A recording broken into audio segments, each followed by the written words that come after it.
chasing all these visions I have. As I move in the future, I can't live in the past. I know the answers, but I still got questions to ask. This awareness of myself is such a blessing to have. I woke up and chose love and threw the rest in the trash. I've been trying to make some bangers with the message attached. So you ain't gotta sacrifice the vibe to feel alive. So no matter where you reside, the middleman is on your side. I've been working 24, I cannot do no 9 to 5. If it ain't gas in my passion, then my drive gon' be deprived. I've been working like a slave for the mastery of self. If you work for the illusion, then you practically an elf. Don't make me take it there. Satan ain't playing fair. On my land, I'm at Santa. Oops, I didn't mean to share my opinion of who out here really sinning. Pass the plate and pay for wisdom and ignore your intuition. Tripping. Love never let me down. Light my way to the life force. That's my source. The biggest lies that you'll make it out alive. Death is always round the corner, ego never gonna survive. I don't say that as a negative, but hope is inspiration. A reminder not to overlook this beautiful creation that we living in. Take a deep breath, let the life force enter in. Hold it for a couple seconds, maybe even count to 10. Feel the warmth circulate, energy percolate. Then exhale with gratitude for everything that's working great. Just for the day, we gon' surrender, let love lead the way. Hey, just for the day, we ain't gon' worry about a thing. I ain't tripping over something that's already said and done. I'm here to embody light, hope you feeling the medicine. I hope that you never run, you stay and stick to your guns. It's not about what you get, it's about what you become. The biggest mistake that you can make is thinking that because you solid that you never gon' break. Oh, that's trauma. Don't be afraid to face the things you don't wanna, cause one day will come when you can't push it to mañana. Gotta put that on my mama, Mother Nature, the creator. Thank ya, hopefully I can return a favor somehow. Even when I want out, even when I'm feeling low, I can never run out of love. Love never let me down. Light my way to the life force. That's my source.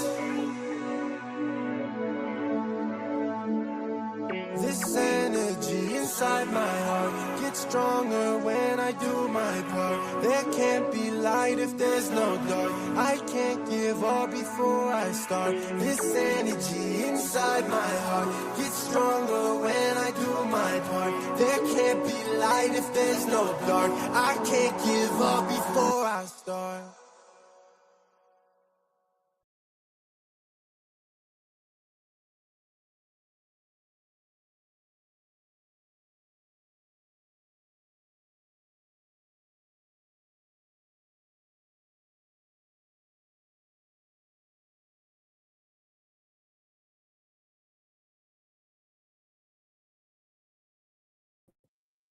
Peace and blessings from 113 of Orisha Stone. I did it again. Was on mute. You're now tapped in with the Serpent Bear with Melanated Immortals.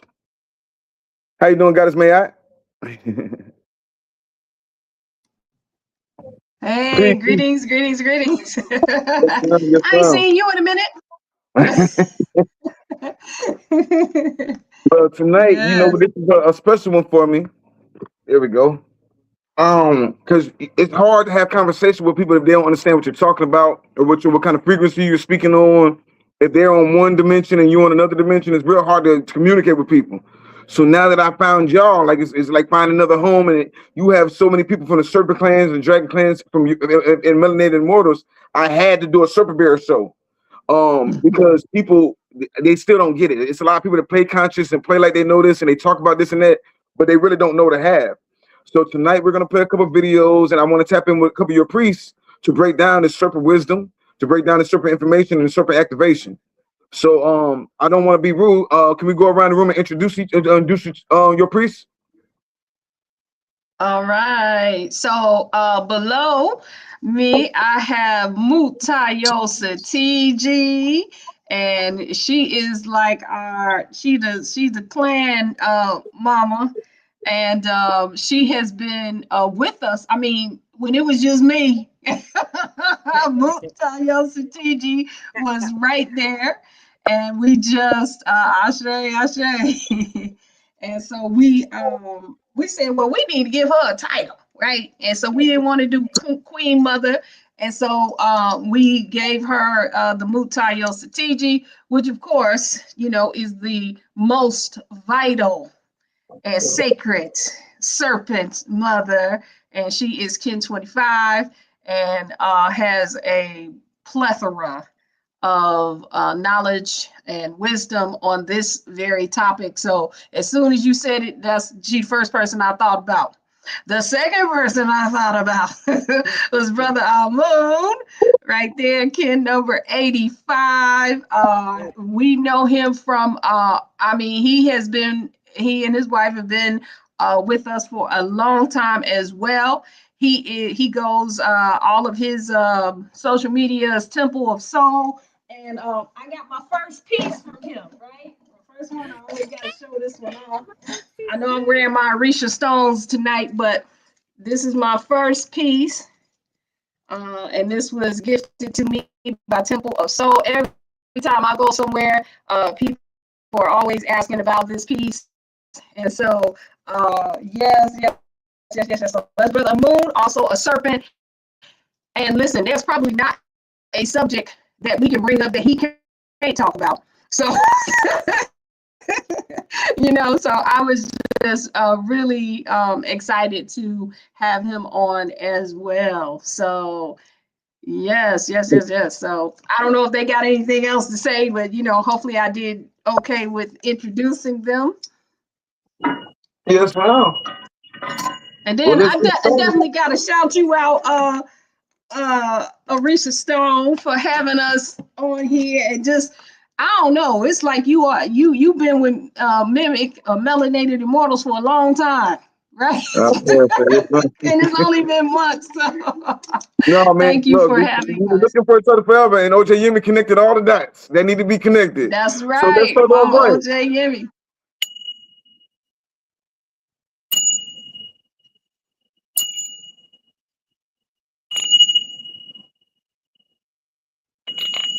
Respect to the Monte, respect to the Monte, respect to the Monte. Sometimes you don't know all these different dragons' names, so you gotta be real respectful and call them Monte so you don't offend them, because them dragon and Naga spirits be real fickle sometimes. So with no further ado, I see her crown. I love that crown too, by the way. I see that red serpent. Goddess, please teach me something about the great divine serpent wisdom today. Sure. The serpent wisdom is within us all. From the minute you go to bed at night, you should smile your way into sleeping. When you wake up, you want to smile your way into the new day. In the morning, when I wake up, I send the rainbow colors from my feet all the way up to my crown. Red, orange, yellow, the whole rainbow spectrum, and loop it down again. So you're making that orbit, you're making that circle. And then the way my room is positioned, it's a sunlit south-facing room. So I look at my skin, and I'm a serpent because my whole skin is rainbow flecks. So we are upright serpents. Now, women, we shed blood each and every month to get a new uterus. So that's indicative of shedding. In the morning, I roll my joints. I roll all my joints, my wrists, my elbows, my hips, my knees, my ankles, and then my neck. And that releases any stored chi. Because serpents, we store energy. We're very resourceful. So energy can get kind of congested or stuck, if you will. So moving those hips, moving your shoulders, gets it to flow, using the hula hoop. So we have to work at it. We have to work at the universal flow, because what's out in the universe is actually inside of us. And this lapis lazuli reminds me of the night sky, the lapis lazuli sky. So we are constantly doing a dance with the universe, right? So when we do this, we open up our chakras and it's fed from the outside in. That spiral, that infinite loop, that figure 8. So yes, it's very obvious that the energy is within us and is without us. It's all around us. We have to call it in. Bring down a heavenly chi. Bring it down. You know, it's all around us. So we just have to command it because it's here to serve us. So that's one of the things, you know, that I want to say, because we bleed monthly, but then we give birth. The serpent lays eggs. We give birth to children, and we have that cord. So the serpent energy is just all around us. You know, it's not, you know, how the Bible puts it, an evil thing. You know, everybody has its shadow side, but the fact that it rejuvenates itself, it sheds what it no longer needs, and it exposes a more lovelier skin. Yeah. Anybody who needs healing should do that dance in the morning and really start off your day with a smile, end your day with a smile. Look at the rainbows in your own eyelashes and on your skin. Talk about eat the rainbow. Today is a wizard day, and we're showing up as the serpent. So yes, that's my piece right there. Thank you. Oh man, you said so much amazing, powerful things. I didn't have to tell you. I forgot all about telling everybody we had to do our little stretch and everything else, and you came right on with it. Then you said the shed, and most of my pythons just shed today. And when you said that, every time you shed, it be bright and brand new and ready, like vibrant, vivid colors. So I'm really into that serpent wisdom because I'm big into Kalak Mul, and Kalak Mul is the original one. Well, it's loosely translated Kalak Mul. Of course, they had other names for them, but Kalak Mul represents the serpent dynasty of the Olmec and the Mayan. I have a couple videos if you want to go ahead and jump into one right now. Oh, nice. Let me see, because I really want to tap into this energy. Let's see, what's the first one? Let's try. American botanist named Cyrus Lundell was flying in a small aircraft from the city of Campeche to his new assignment in Belize City, a sleepy Caribbean town in what was then British Honduras. Lundell was an assistant physiologist with the Tropical Plant Research Foundation based in Washington, D.C. The foundation sent the young botanist to British Honduras to assist with experiments involving the sapodilla tree, which yields chicle, then used for making chewing gum. While flying above what seemed like endless jungle somewhere over the eastern part of the Mexican state of Campeche, Lundell noticed massive buildings peeking out of the forest canopy. He noted the coordinates and passed them on to academics interested in Maya ruins. Sylvanus G. Morley of the Carnegie Institution, who was down at Chichen Itza at the time, took great interest in the ruins as they had not previously been reported by anyone to date. Morley would later lead an expedition to the site overland in 1932. The reason why no one knew of this place before is because the ancient city was almost 100 miles away from the nearest town in the middle of the largest expanse of tropical forest in the Americas outside the Amazon. No one owned the land on which the ruins stood. No Spaniard in colonial history or contemporary Maya had been to this no man's land just north of the invisible border with Guatemala. Morley and his crew mapped the tree-enshrouded city, which seemed to go on, disappearing into the impenetrable vegetation. Although Morley and his team were the first to visit the ruins, the honor of naming this true lost city went to Cyrus Lundell, who spotted it first from the windows of his plane. He decided to call the site Kalak Mul, which is a combination of 3 Maya words, Ka, which means to, Lak, meaning adjacent, and Mul, which means pyramid or artificial mound. So Kalak Mul then means the place of the 2 side-by-side pyramids. At the time of its discovery, no one knew how to read ancient Maya glyphs, and no one could recognize the city's glyph if they did discover it. We know now that the ancient Maya called the core of the city Osh Te Tu'un, which loosely translates to the place of the three stones. The larger kingdom that Calakmul ruled over may have been called Chi'ik Naab. This is a phonetic reading of an ancient Maya glyph, which may have been associated with the greater kingdom of Calakmul. No one has yet been able to figure out the meaning of the name Chi'ik Naab. There is also a snake-headed name glyph associated with the ruling dynasty of Calakmul, the Khan family. In the 1990s, Calakmul was dubbed the Snake Kingdom by some researchers because of this dynastic glyph. The reach of the Khan family was so great, and the kingdom so powerful, the snake-headed name symbol has a greater distribution throughout the ancient Maya world than any other emblem glyph. This colossal... Now, peace, goddess Mayat. Oh, did somebody just purr? Oh, no, but did you hear what he just said about the Mayan glyphs and the original? They're finding things that it goes so far back, and it's all serpent dynasties, all the way to Cuba, all the way to Florida, all the way to all these different lands, even to the serpent mounds in Ohio. And this is something we're not really tapping into. Yeah. Some people try to shy away from and everything else. Then they had the nerve to say nobody could translate those glyphs. No, they couldn't translate those glyphs. But then I meet yourself. I meet Neb Tahaka. I meet Mr. Clyde Winters, and y'all are actually breaking down the glyphs. And not only breaking it down, y'all do shows every pretty much Fridays and Sundays where you're breaking down the what do you call it when you say the whole tab of the day and you're talking about the kin numbers and everything else. Yes. So aligning with the cycles, yeah. with the cycles, I say. So, brother Amun, you saw that video. How do you feel about that video and the Serpent Dynasty of Calakmul? Well,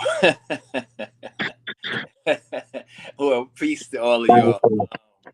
Man, I am familiar with some of that, but seeing it again just now brought questions and memories forward. But the first thing it brought forward was the sound, the name Calakmul, and what the Lundell, what his translation was, and understanding that he's just another archaeologist coming across names, words, sounds, and places, trying to figure out what words match the idea the best way that he can, right? But when I hear Kalak, I hear the Arabic word Kalak, which means creator, right? And the word mu means essence, right? So when you say Kalak mu, what I heard you say is creator's essence, right? So to start this conversation off with a reference like the name Calakmul, and for this to be Orisha Stone, Melanated Immortals, Unity, Ancient Olmec Cipher, I think that creator's essence is more in tune with our translation, our embrace, our exercise, and our practical observation of what serpent fire really is about. Now, whether or not the beings there were draconians or ancient Atlantean beings, or if this is the first foundation of the Vulcans or Maldekians that came from what they called a missing planet or the rogue planet that were here. All of these things are just ideas of who they were to continue in the serpent head snake figurine character.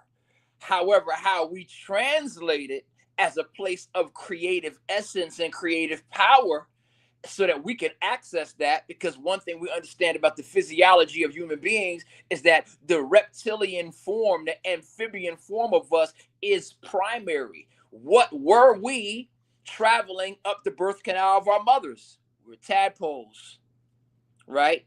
And then the supreme serpent or the supreme tadpole is now the upright serpent. Right now, your skull, the skull of a human being, is still the head of the sperm cell. The spine is still the flagellum. It's still the tail. The only difference is now the egg we're swimming towards is the sun. We're swimming to the sun now. And the proper activation of the serpentine fire, awakening of the serpentine fire, assists in that translation of cosmic light down to earth and the raising up of the terrestrial being towards the solar being. So bringing it right back to this amazing city of Kalak Mu. I don't know what it was, but for beings like us, what it is a place where we can exercise that relationship of the terrestrial form, remembering the cosmic life force energy and having that wave of serpentine fire ascending, as well as being proper receivers for that which is descending into our form. I say. One thing I will say is, sometimes being humble, you don't gotta be humble on this channel at all, man. You most definitely brought it. But I will say we don't gotta be humble when we say we don't know who they were. They are us. We are them. Yeah. You know what I'm saying? The same people that you see on there right now, I can guarantee you I can show you a glyph on those hieroglyphic walls that look like this goddess and that goddess right there. And I'll show some videos of that too. I bring evidence. I bring truth written in stone. Kalak Mu represents us. He didn't create the word, he found the word. You know, they always take credit for it. I'm gonna get into that too. I didn't play the whole video, but he didn't create the word, he found the word. He just like when if you find a cell phone on the sidewalk or $100 on the sidewalk, you're the founder of that cell phone, or you found it. You didn't create it, you didn't, you know what I'm saying? So no, the Kalak Mu represents us, the original ones. He said 400 BC to their knowledge. Right. 400 BC to their knowledge of their dating. And you already know they're horrible with time. Clearly, either they're horrible with time or they're just bald-faced lying, one or the other. But neither here nor there. Goddess may I. How do you feel about that landmass Kalak Mu? Well, you know what? Real quick because the reason I asked you is because you've been to Mexico, you've been to those pyramids, and you've seen the glyphs. So for somebody that's actually been there and actually experienced it with your own eyes, how do you feel about it? Yeah, so a couple of things hit me with that. One, I heard Eek in the name as well. When he was talking about how they couldn't translate, it was Eek something, and I can't remember. And Eek is the wind, right? And so I was, trying to make that connection. Eek Naab or something like that. That's what I heard. Those glyphs, that's all over Mexico. I hadn't been to those exact pyramids, but the ones in Chalcazingo, and they had the same, like those pictures on the wall. Like, I mean, please, like you said, there are pictures of us on the walls, right? And it reminded me when you were talking about the Serpent Mound in Ohio, because I had gone to the Serpent Mound in Ohio, and those mounds communicate with you, because I know we got Brother Hawkeye coming up. I had shared the story with him of what happened when I went to the Serpent Mound in Ohio, and you can see it just right there. If you are standing above it, you can see the whole thing. It looked just like that snake, the python you got wrapped around your arm. Look, I got mine too, but mine is copper. I don't know what that So yeah, it brought back that same energy that I got from, like you said, they're interconnected. It brought back the same energy that I was getting from going to the Serpent Mound in Ohio. But I got to listen again, because they said that name had Eek in it. So I was like, ooh, okay. Is like the spirit of the serpent, right? That's what, because Eek is the wind, but it's the spirit. And so that's what I was looking at. I just couldn't translate that other word, but I did hear Eek in there. So I'm thinking it would probably translate into something like the spirit of the serpent or something like that. But I'm not sure. I got to listen to it again. Yes, well, I got a couple different videos, and all I'm doing is giving us a little map We got to do our own research because we're all going to bring something back different. Every time you go out and do the research, we're going to bring something back different. I talked to Dr. Clyde Winters, and his perspective of what he was breaking down and deciphering is something completely different from what I got from it. And he's the one that broke it down. You know what I'm saying? So I do have a couple more videos because these stones, these glyphs also explain that this is a matriarch society. This is the astronomy society. This is a stone society. And the reason they fell out is because of ego and power and everything else, because we know about Tikal and Pakal. Are you familiar with them? And Pakal, yeah. Yeah. Oh yeah, Pakal, definitely.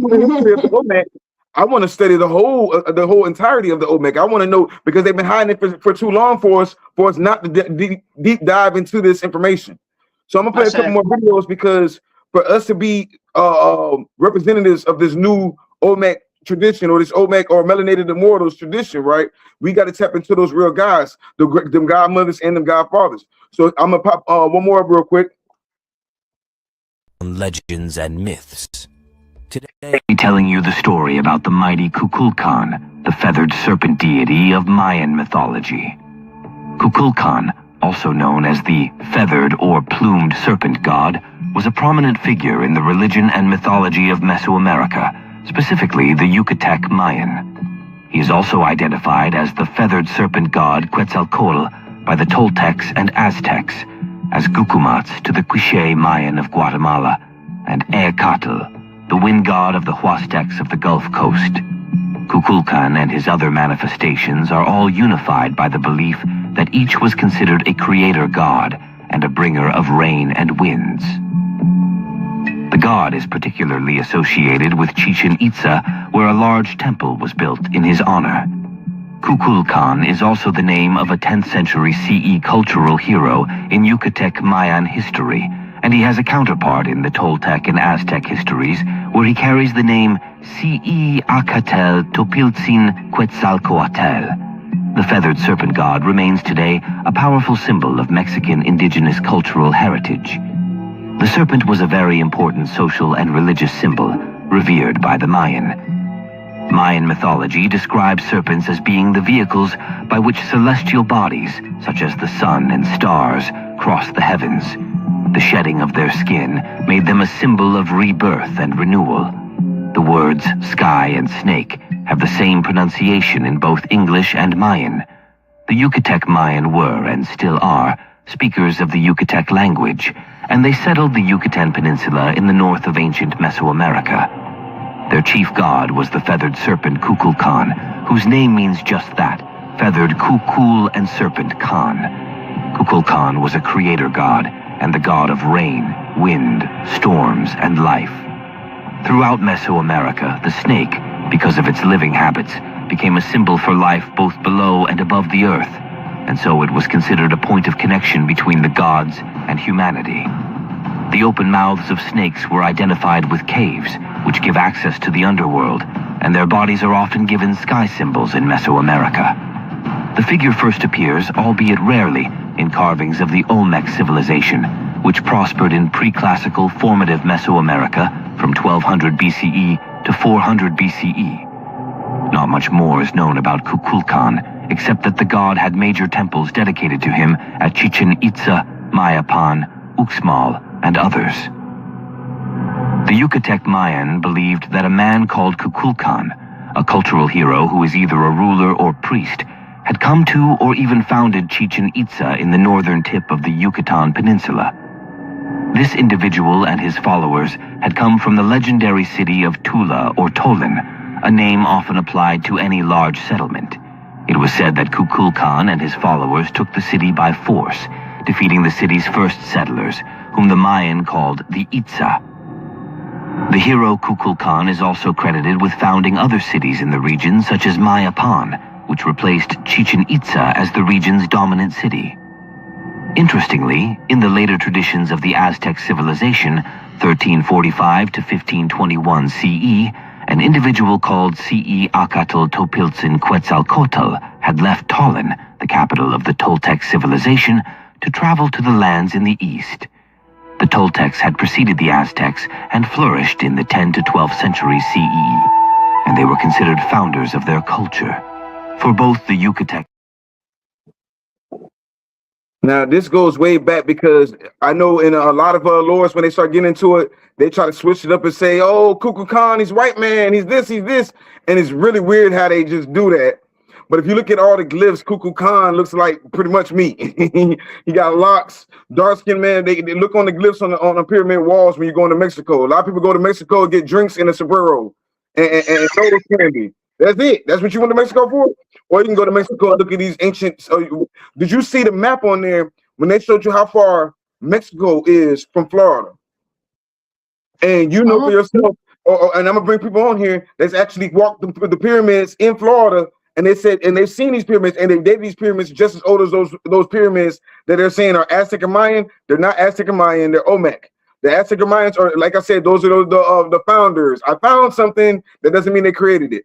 They found these ancient pyramids with these serpents and black bases on them, and they said, yo, we're gonna try to reinvent the wheel, and it didn't work out that great for the Aztecs at all. But it also talks. Go ahead, guys. You had something to say? And they tell you that too. Like when you go on the, like on the real tour, right? Like I said, when I went,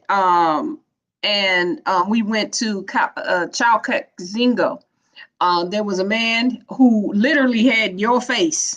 I'm telling you, he had your face, your complexion, everything. The only difference, his hair was straight.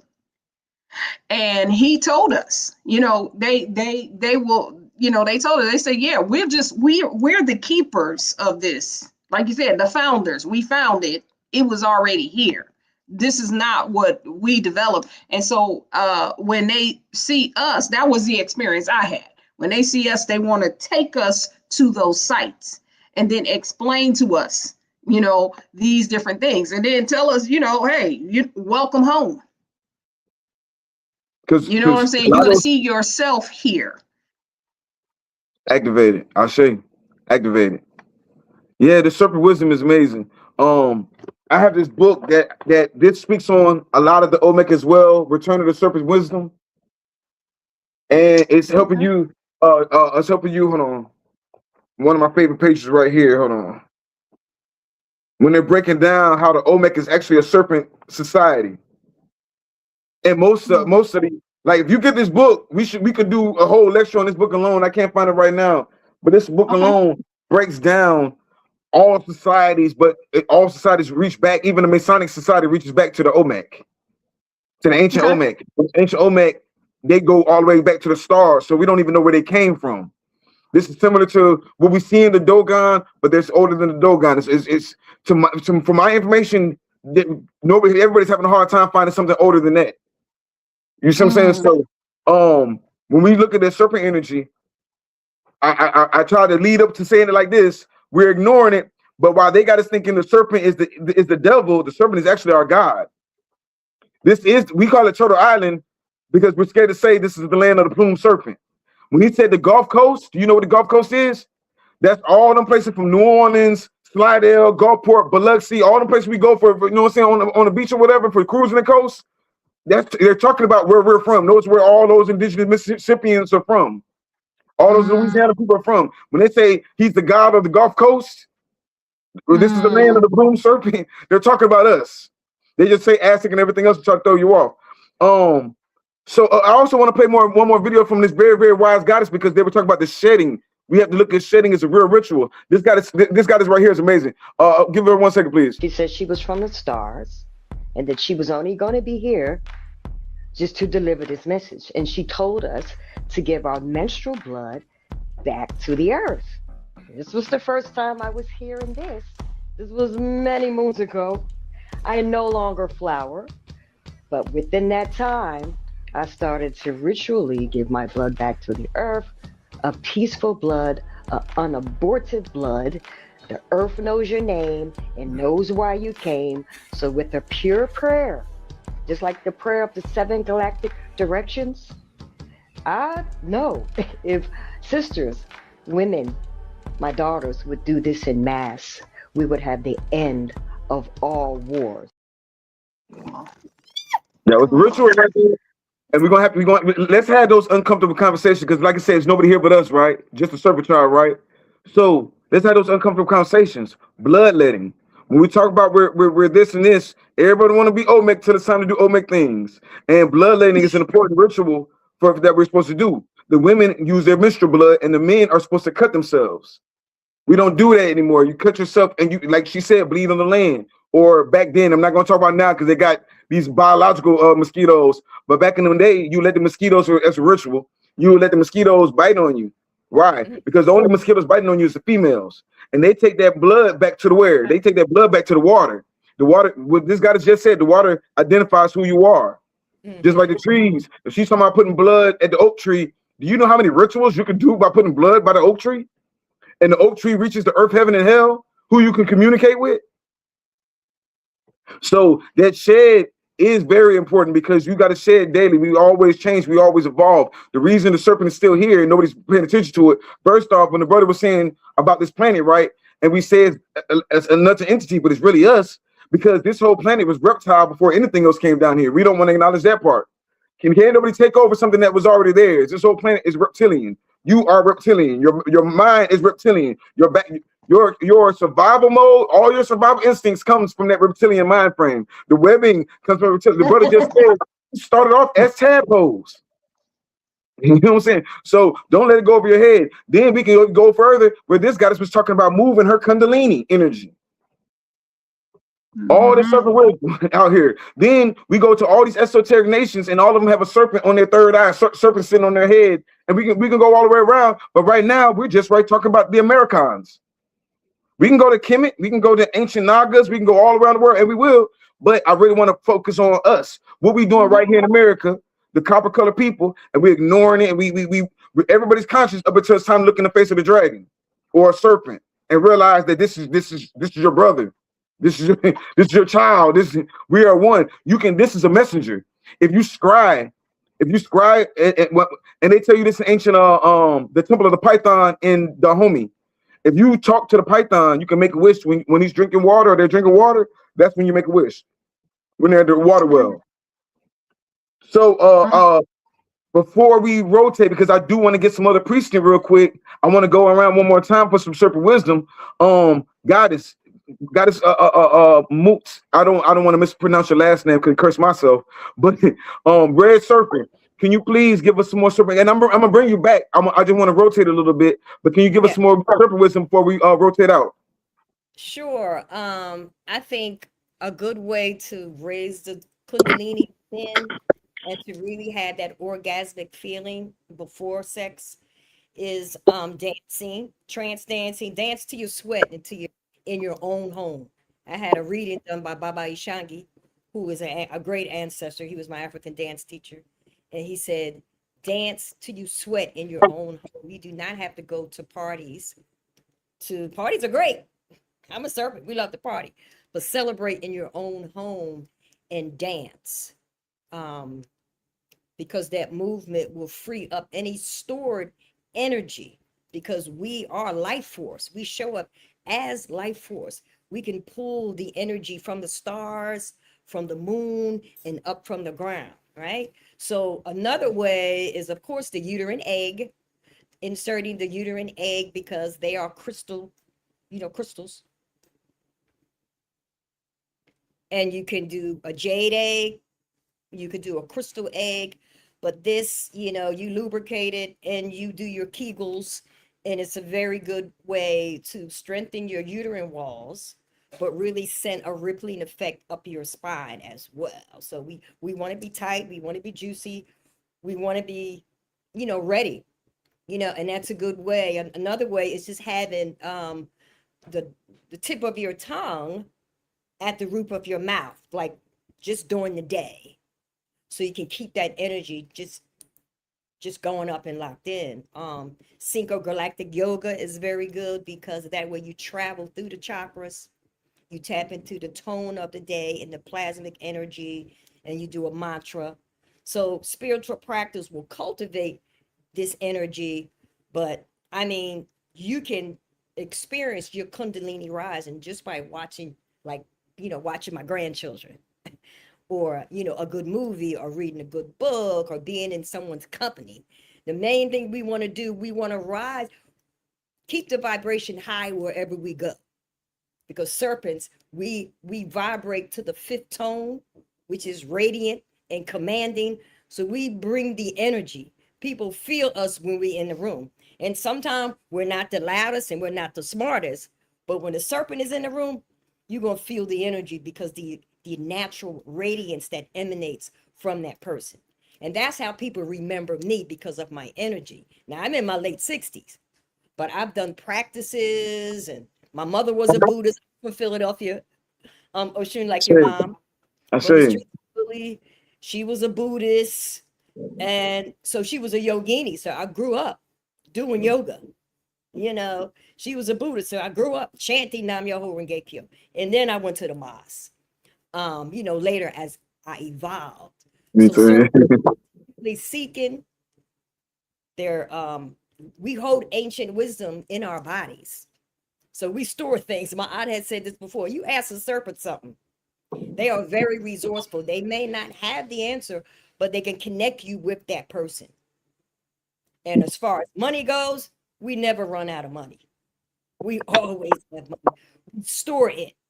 We store it because we're so rich in giving that the universe always gives to us. Always gives Well, to us. everything you said, I 100% agree with, except for one thing. When you said serpents in the room might not be the smartest one in the room, yes, they are. They play. Look, we can play dumb all we want, but the serpent, we don't have no ears. We ain't trying to hear no gossip. We don't. They don't gossip. They don't hear none of it. All they do is watch and observe, and watch your movements, and watch your patterns, and watch your energy. Like you said, we see you from a mile away. You can turn the lights off, and I can read your heat signature. You see what I'm saying? When you talk about the serpents, they're watching everything. They are the smartest ones in the room. And like everything else you said was like, even when it comes to the currency, for us, we're supposed to exchange currency like the serpent moves from hand to hand. That's how we're supposed to exchange currency with each other. Exactly. Back and forth in an infinite 8 roll. You know what I'm saying? So that's why the energy always comes back to you, and we can bounce back around. We talk about cosmic forces. We can talk about Oxamare. Oxamare is a energy, a abundance energy. You know what I'm saying? Where even Oya is more of a crocodile. Osun is more of a frog because she's a fertility deity, but they're still reptiles. So when people be talking about the reptilians and reptilian, that there's different kinds of reptilians, and one of them it just so happens to be us. You know what I'm saying? So, God, Amun, what do you have before we rotate out? What do you have on the serpent activation, the serpent energy? So much good stuff has already been said, you know what I mean? But you know, I just want to continue where I guess we're all leading off, but where I left off too, like considering that we are universal with serpentine fire, right? That we are descending into the earth plane from higher realms outside of the sphere, or apparently above, as well as we are ascending from beneath. So one of the things to like even look at is like when Mama Goddess Tawhida said she's in her upper 60s, right? You know, one of the practices that I practice as an Amun is what we call black light numbers, right? So your black light number is like, if you're 55, your black light number is 45, right? So at 50, like you're actually older when you're young and you're younger when you're old. But how do you quantify that? How do you make that practical? You make it practical through the exercise, right? So various exercises we do that involve things that wave and spin, such as qigong, such as tai chi. A lot of people who are aware of the different exercises that go with the rolling of the wrists. And even if those of y'all who are watching right now, my crew that's in here right now, go ahead and do this with your wrists right now. Roll your wrists in circles. All right. And then let it roll up your forearms. And then let it roll up your elbows. And then roll it back. This is an amazing exercise. Some people consider it martial arts, but this is actually a serpentine chi exercise, right? Do it at the wrists, then roll it up the forearms, then take it down to the elbows, and then bring it right back up. When you feel that energy rolling up, that serpentine fire in your hands, right? So our conduct with the whole move your body like a snake, right? Swimming, right? There are many things we can do in our physical body. Discipline, physical discipline, is the activation of the serpentine fire. A lot of people who are in this community, in this dialogue conversation, which I hear less about it nowadays, people are off in other things, but conversations about the chakras are very important. The word chakra means wheel, right? Wheel of what? Wheel of light, right? So we know that the chakras superimpose each other, rotating the opposite direction. The looming of the light body is a subtle crystalline light effect that functions from a magnetic core. That magnetic light interaction attracts the bacteria of the earth. The bacteria of the earth in all of its forms are elemental. Hence, we are elemental beings in the dense form that are corresponding with a sonic magnetic light body, which is the serpentine light being, the Etherian being, right? Ascending and descending. However, in this timeline, the exercise, the work is majorly how you honor the physical form you're born in for this time and space. So those movements are very, very important. But as we discuss serpentine fire, just like the different chakras have different colors, those are different colors of fire. So oftentimes, even when we talk about the serpent, well, what color serpent, right? You talk about the rainbow serpent, but sometimes the rainbow serpent is expressing itself more in orange and red and not so much in green and blue. So it might need to strengthen itself in the heart and the throat capacities, right? And of course, the throat, you know, as far as some of the other languages are concerned, the throat is Gebrael. What does Gebrael communicate? The relationship between the heavens and the earth, right? Right here, it's all there in what you say and what you do. A lot of times people think about the serpent, they think about the snake, and what's the sound?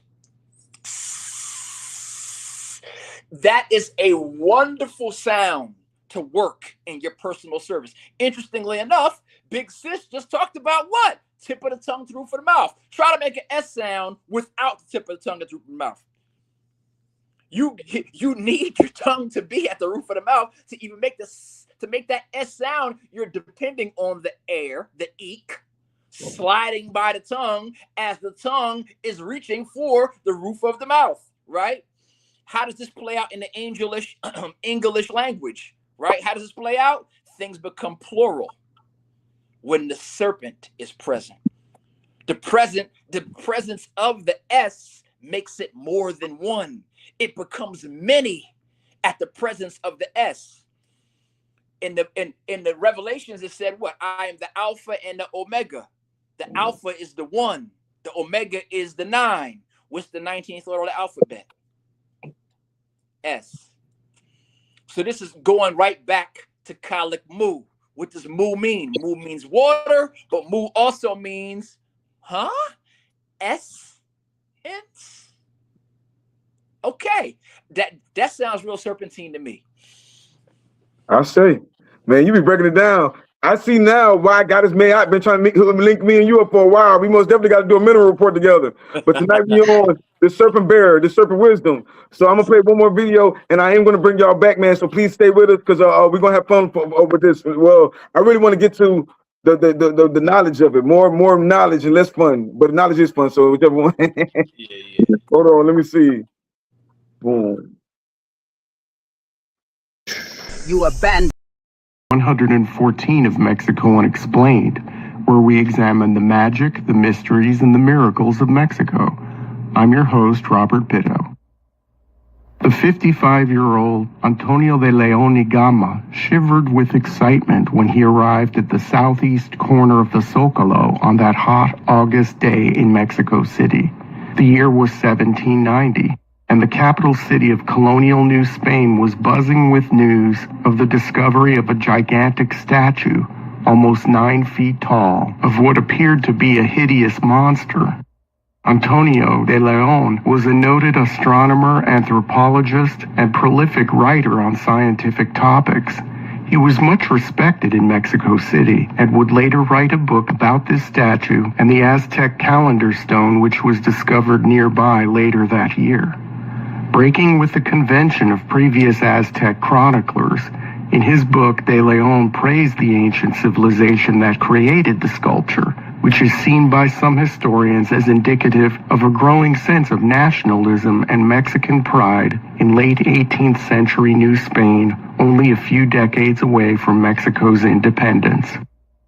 In the book, the author described the 9-foot-tall grotesque monster as the god Teoyamiki. He had failed to notice the sagging breasts indicating a middle-aged woman, and didn't tie the snake imagery to the goddess to which it rightfully belonged, Coatlicue. Indeed, the massive carving clearly had a skirt made of writhing snakes, and a belt tied at the ends with the heads of snakes. Her feet were claws with eyes, and she wore a sacrificial necklace of severed human hands and torn-out hearts. She was decapitated, with an artistic representation of spurting blood where her head should have been. To many people in Mexico City, those of European and mixed ancestry especially, the statue was perceived as anywhere from repulsive to demonic. As the word spread among the indigenous population of colonial Mexico City, however, the Coatlicue sculpture started to attract a special reverence. People began bringing offerings to her and lit candles at her clawed feet. As attention around the carving grew, and so did its controversy, the Viceroy himself ordered the statue to be reburied. A special site was selected in a patio at the University of Mexico, and it was interred for good. That was until the visit of Alexander von Humboldt, some 13 years later. In 1803, Coatlicue was brought to see the light of day again so that the visiting German scientist could make drawings and a plaster cast of her, after which she was reburied, but not for good. The goddess was dug up again 20 years later in a newly independent Mexico on the request of wealthy British naturalist and antiquarian William Bullock, who took her to London and displayed her at the Egyptian Hall in Piccadilly as part of an exhibition of artifacts from Mexico and the South Seas. The statue was later returned to Mexico and is now housed at the National Museum of Anthropology. Peace. Now, 40% of that was bullshit. And he kind of called it out himself when he said, yo, the first dude called it this god. And he said it was a god, it was everything else, but he missed that it was a woman. And so they miss certain things on purpose, and they try to, now that also goes back to when they be like, oh, if the Olmecs were a matriarch society, then where are their statues? They just showed you. They also lied and said that, oh, they just buried it just because. They destroyed everything else. Why do you think they didn't destroy that? And they said she was decapitated. Clearly she wasn't. She had a serpent head. She actually has 2 serpent heads. So she clearly wasn't decapitated. If you look at it, we have to break the translation with our own eyes and our own third eye. We can't let them translate it and tell us what these glyphs mean. We know them. It activates us. They're melanin activated. Now, going back to this is called serpent skirt. Serpent skirt is the mother of the society.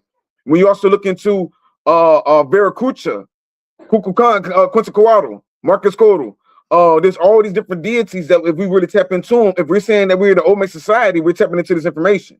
Coming on, we have a red dragon herself, Goddess Ambrosia. How you doing, Goddess Ambrosia? Peace. I'm doing pretty good.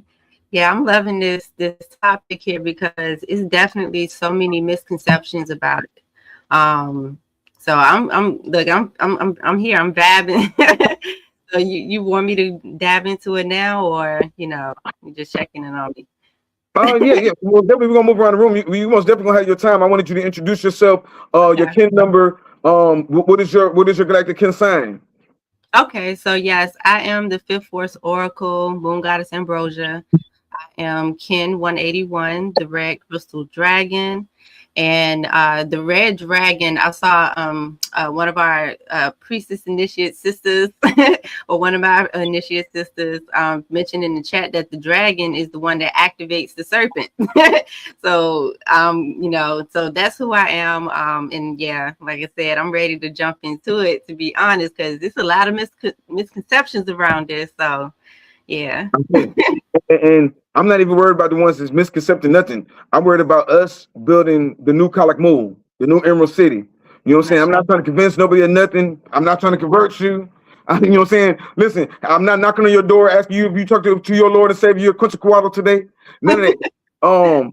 What I'm talking about is connecting us. You know what I'm saying? North, south, east, west. Y'all already doing it. Melanated Immortals is already doing y'all thing. I'm trying to bring OJ Yemi brought me to y'all because me and this brother were already into our artifacts and artifact hunting. And we were finding different artifacts.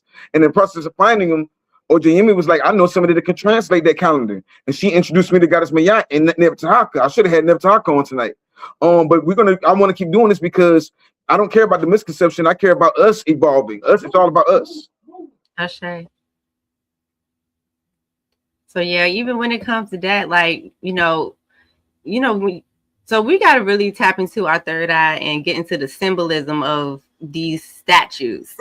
That's the first thing that comes to mind for me, because that's when we do tap into that divine consciousness. Like, we got to use our own intuition while we see these images, and we talking about it, meditate on it, whatever we do with it. Anytime we encounter like this serpent energy, because like when we really think about it, that's our life force. Like, that's what makes us move and stuff. We was just back here doing all of this and that. Like, this is what gets us moving. Because if we didn't have that energy inside of us, what would we be? Like, just sack of meat, basically, right? So yeah, I mean, I'm just here. So I feel like it should be like we doing a conversation style, or yeah. Let's go ahead and let's introduce Brother Hawkeye, and then we're gonna circle back around. Brother Hawkeye, you're on mute. You're on mute. There we go. Can y'all hear me now? Oh, and I see that python. Oh, I was trying to keep it out of the way for a second, but definitely got a beautiful girl here. But we'll talk about her more in just a second. She's she ain't camera shy, as you can see. I see. Yeah. I don't know if did you already introduce yourself, Hawk? Briefly, but I am. No, you on mute. You on mute.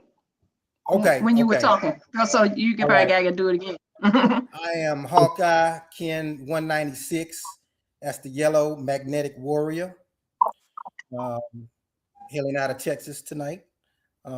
Just here to talk a little bit and share a little bit about the serpent energy and the serpents. I shall say, and the reason he's got to sit tonight with me is because he's actually did the initiation. He did his serpent bearer initiation. He walked the mounds. He went to the top of the mountains and talked to the ancestors. And then when he walked back down, he took 3 dragons with him. So now we teaching them ancient Valeria, Draconis. What's the name again, Chief? This one is Tawa. This is Big Mama. And I'm going to tie that in just a minute. This is Big Mama. That's why I brought her out. I have 2 others, but this is Big Mama. So she definitely has some relevance tonight in the story that I'm going to tell about serpents. For sure. Let's get into it. Yeah. High Priestess. Let's start with you, Goddess. You got us on this next tier, and we were dragons now. We were a dragon goddess. We were one of my dragon brothers. Do you have any questions, or do you want to go in any direction with this? What information you want us to go with this information? Yeah. So actually, I was, it's so funny. So when one of my nicknames for Moon Goddess is TAF, right? And that's a telepathic AF, right? So when she first came on, in looking at the statue, right? The first thing that happened was I was like, whoa, this is telling a story. This is not some grotesque thing that's trying to scare people. It's telling a story of what I got from it, and it's just my perspective. I'm not saying I'm right. I ain't saying I'm wrong. I'm just saying it's a perspective. It was telling the story about the separation, you know, part of where we are now. The fact that they kept, you know, they had it up and then they buried it, right? And then they pulled it up again, and then they kept moving it around and everything. And the fact that it had all these hands, it had all these heads and different things, and then the neck cut off. To me, symbolizing that we're gonna forget, you know, where we came. We're forgetting the life force that we actually have, and coming from the mother with the you know, big mama. And I'm gonna let Moon Goddess, you know, get into that part of how the dragon sends the energy. The first energy from the dragon goes to the serpent, right? But having the sagging breast, and then having the serpent, showing that this is it was a remembrance piece to me. It was like, and definitely when they showed the one, I don't know what that material was, the green one, when they showed it in green, that one had the most energy, right? And it was just like, it was triggering. I bet if you sit there and you look at that thing over and over and over again, it's going to start pulling out all of this different information. But that's what I saw when I was looking at it. But I really, you know, again, you know, I'm excited to have everybody here, and I really want to hear what TAF got to say about that, right? So yeah, I will yield. I say, Goddess, Miss Moon Goddess, right? Yeah. Moon Goddess Orisha, the red crystal dragon herself. Please, what does this mean to you in your life? How do you activate this? Or is it just something that you talk about, or is it something that you live? What does the red crystal dragon mean in your life? Well, let me tell you this. Before I even found out what my kin number was, I'm on this website and I said, I feel like I created this. That's the first, like, I only saw the numbers. I just saw 4, 7, 13, 20. Like, I just saw all the numbers, and I got a whole bunch of connections with these numbers. And I'm like, what is this? I was like, I feel like I created this before, like I said, before I got my kin number. And so what it means well, to answer your question, I've been living this. Like, I was living it before I even knew I was Kin 181, the Red Crystal Dragon.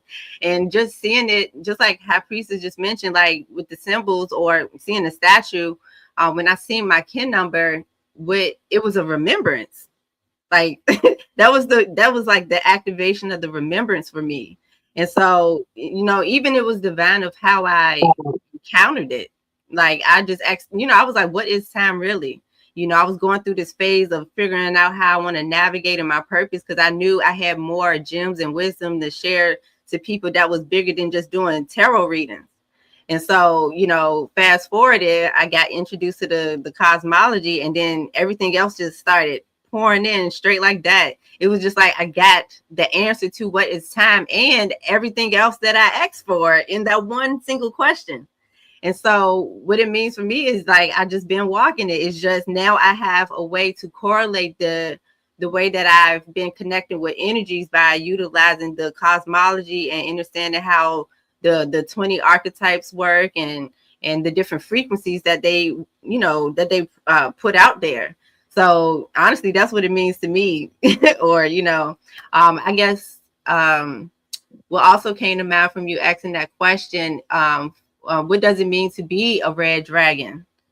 Well, if you read the archetype decree, it says, I am the primal force coded by the red dragon. My number is 1. Like, I have yet to remember the whole thing, but I got that part.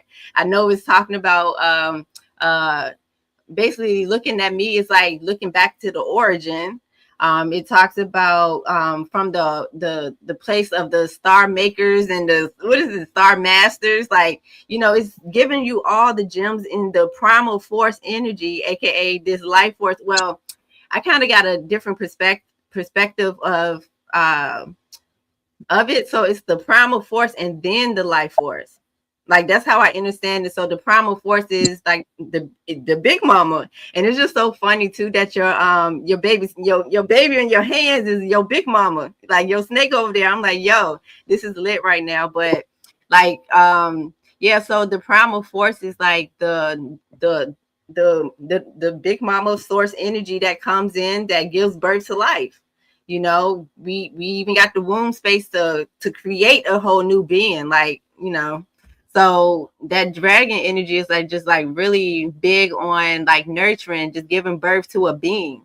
So that primal force is what shifts into the life force. So I got like a whole visual of how it happens.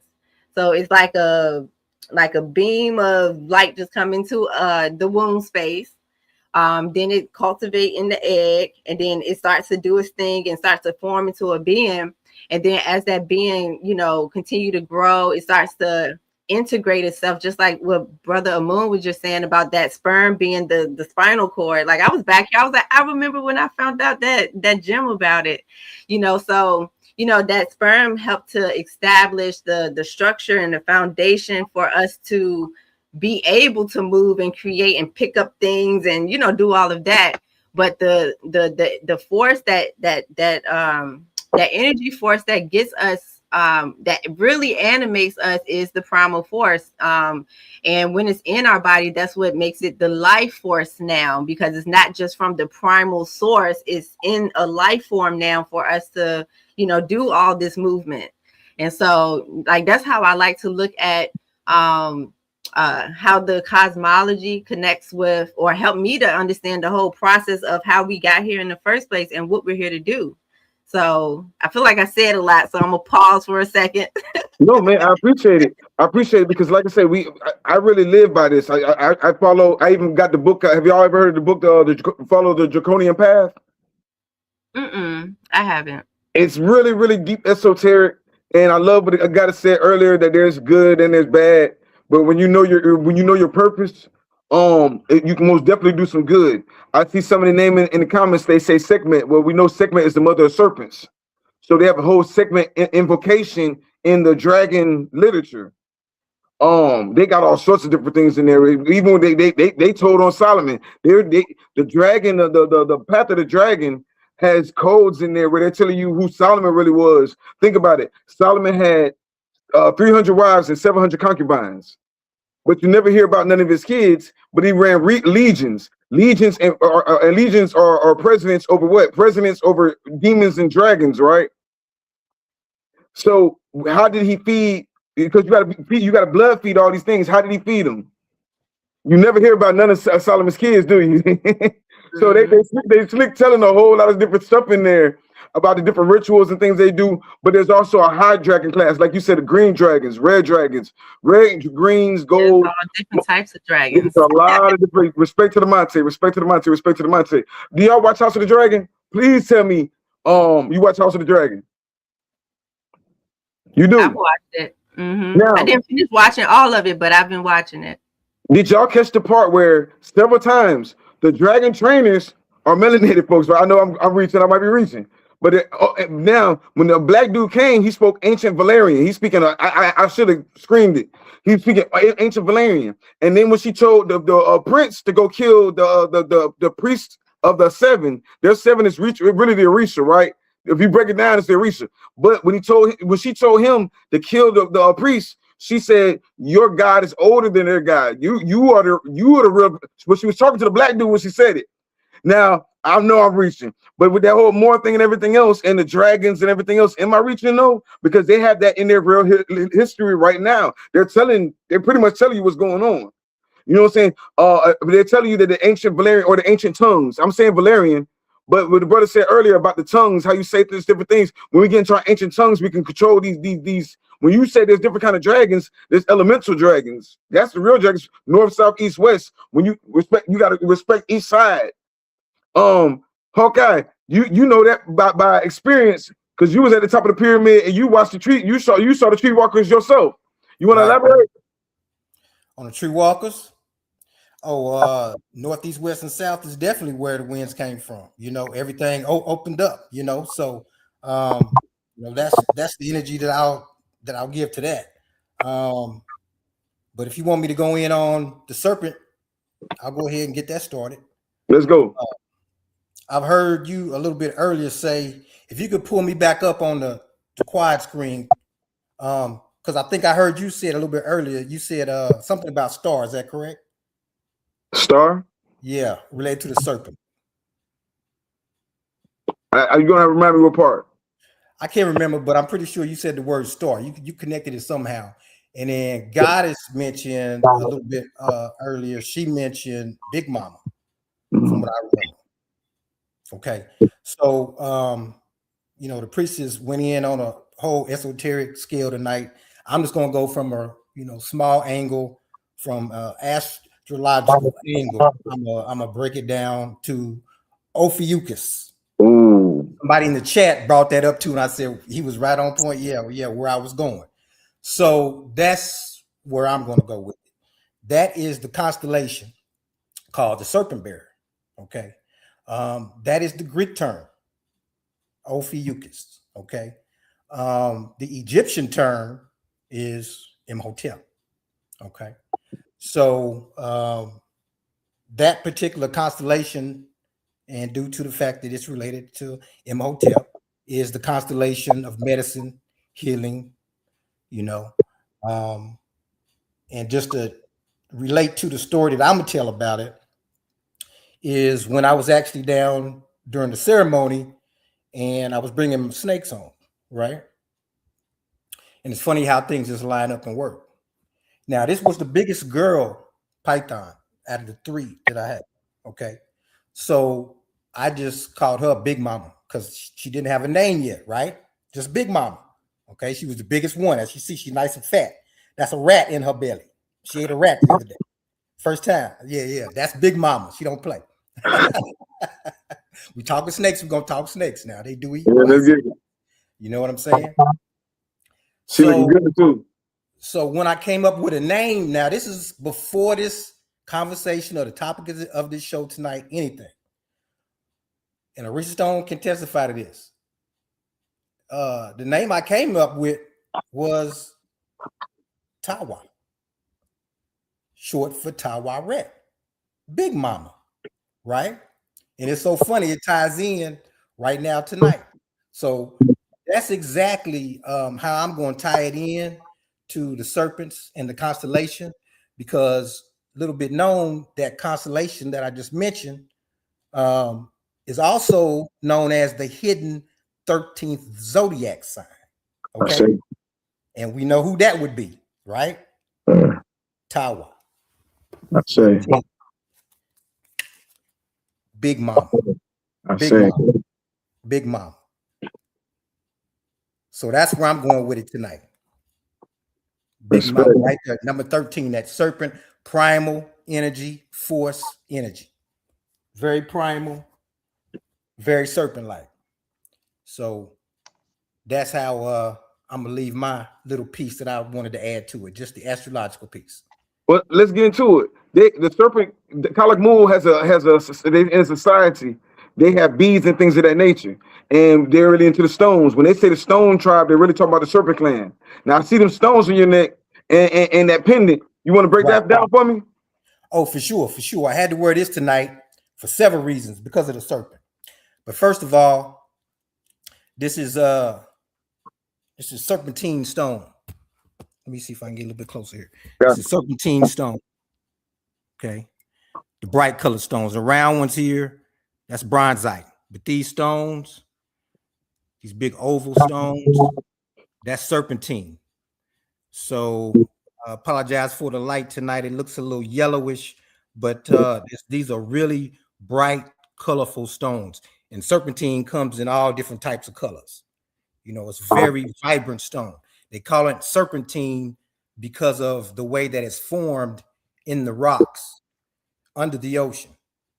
It's in the veins of the rocks, and it forms in a serpentine manner. So hence the name serpentine. Now, the perfect connection with this particular stone is the Naga pendant. As you can see, the Naga's on it, right? With the labradorite. So this is a nice homage to the Nagas and the serpents, as you can see. So on the stone, since this is a very powerful primal force energy piece, that I love. This is one of my favorites. I see. That's a powerful piece too. That's a real powerful piece, and I'm glad you did wear it because once we start getting into the culture, once I can identify the names and everything else. We know now who Coco Pele is. We know who Quetzalcoatl is. Look on the walls. We know who Serpent Skirt is. We know who the Moon Goddess is.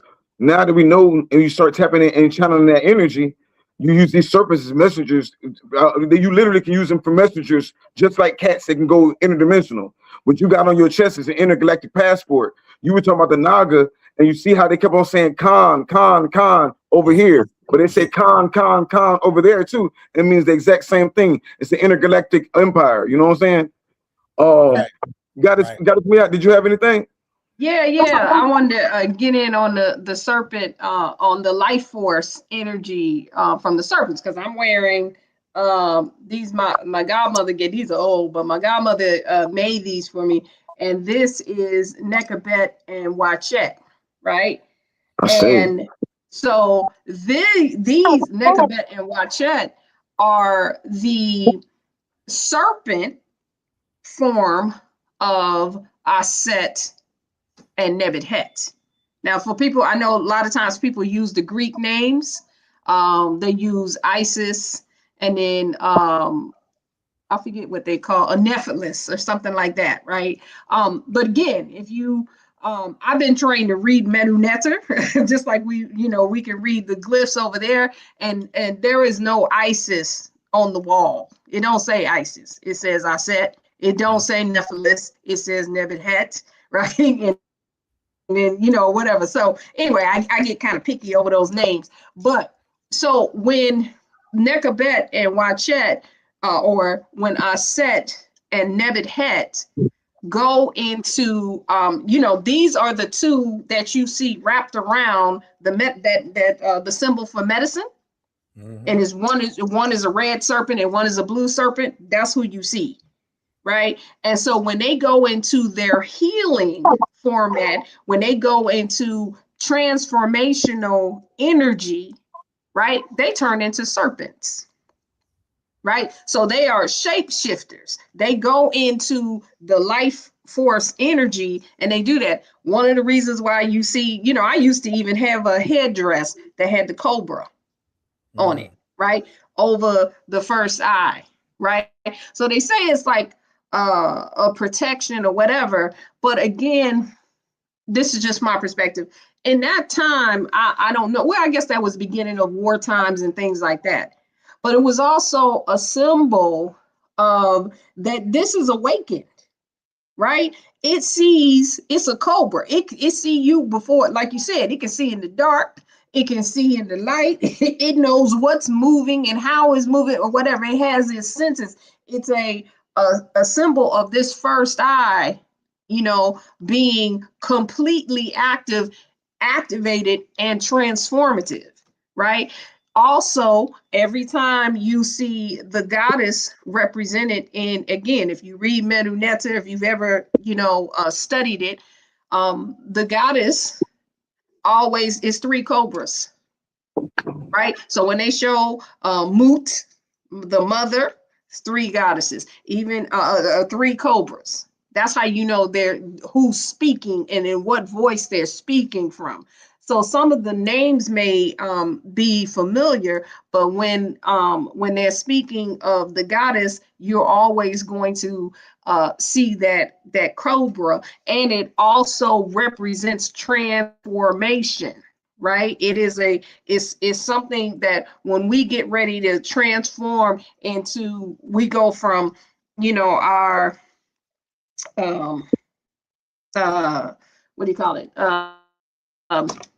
Our regular formation, right? And we want to transfer, just like our moon goddess was saying this, right? That we go from that being in our regular formation, and then we want to bring life to something, then the serpents are always representative of that, right? So I just wanted to get in on the little something on these serpents from the Kemetic perspective. And we're gonna go there. I deliberately waited because we could have Okay. went straight to the comedic. No. And I'm glad you did it because the comments are going crazy. Somebody just said something about the alligator and the crocodile, and that is sacred medicine. The serpent is over the whole society. The serpent is over society as the messenger, especially if you go to West Africa. The serpent is the messenger of Olokun. If we're familiar with who Olokun is, right? Which is the serpent. All right, so the serpent is the messenger of Olokun. The crocodile and the alligator, they're the enforcer of Olokun. They're the enforcers of the land. Oya is the warrior of the land. You see what I'm saying? The frog entities are, the frog is represented by fertility, Oshun, but the serpent is over that society. The crocodiles, those are the ones to protect it. The serpent is the wisdom of it, the messenger of the different realms in that reptile and kingdom, and the turtle, of course, is the wisdom. The turtle is the elder. How old does the turtles get? And it's peaceful and lives a long life. And they say the whole, when they say Turtle Island, they're not talking about America. They're talking about the planet because they say the planet was on the back of a turtle.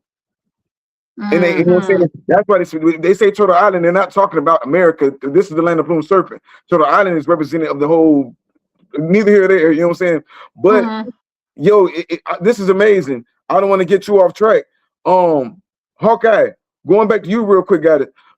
You slept with all these pythons at one point in time. You slept with 13 pythons, and you got to experience them at nighttime and the daytime and everything else. And one thing about it, when we watch nature, we're supposed to learn from nature, right?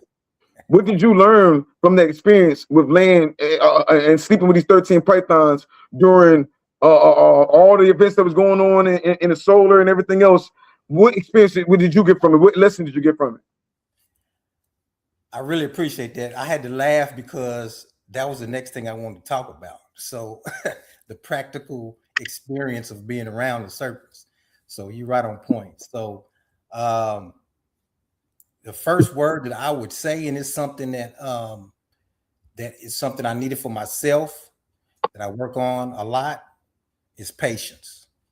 Patience, stillness, and patience. As much as, you know, I sit back and I watch, I still am trying to reach a certain level of patience.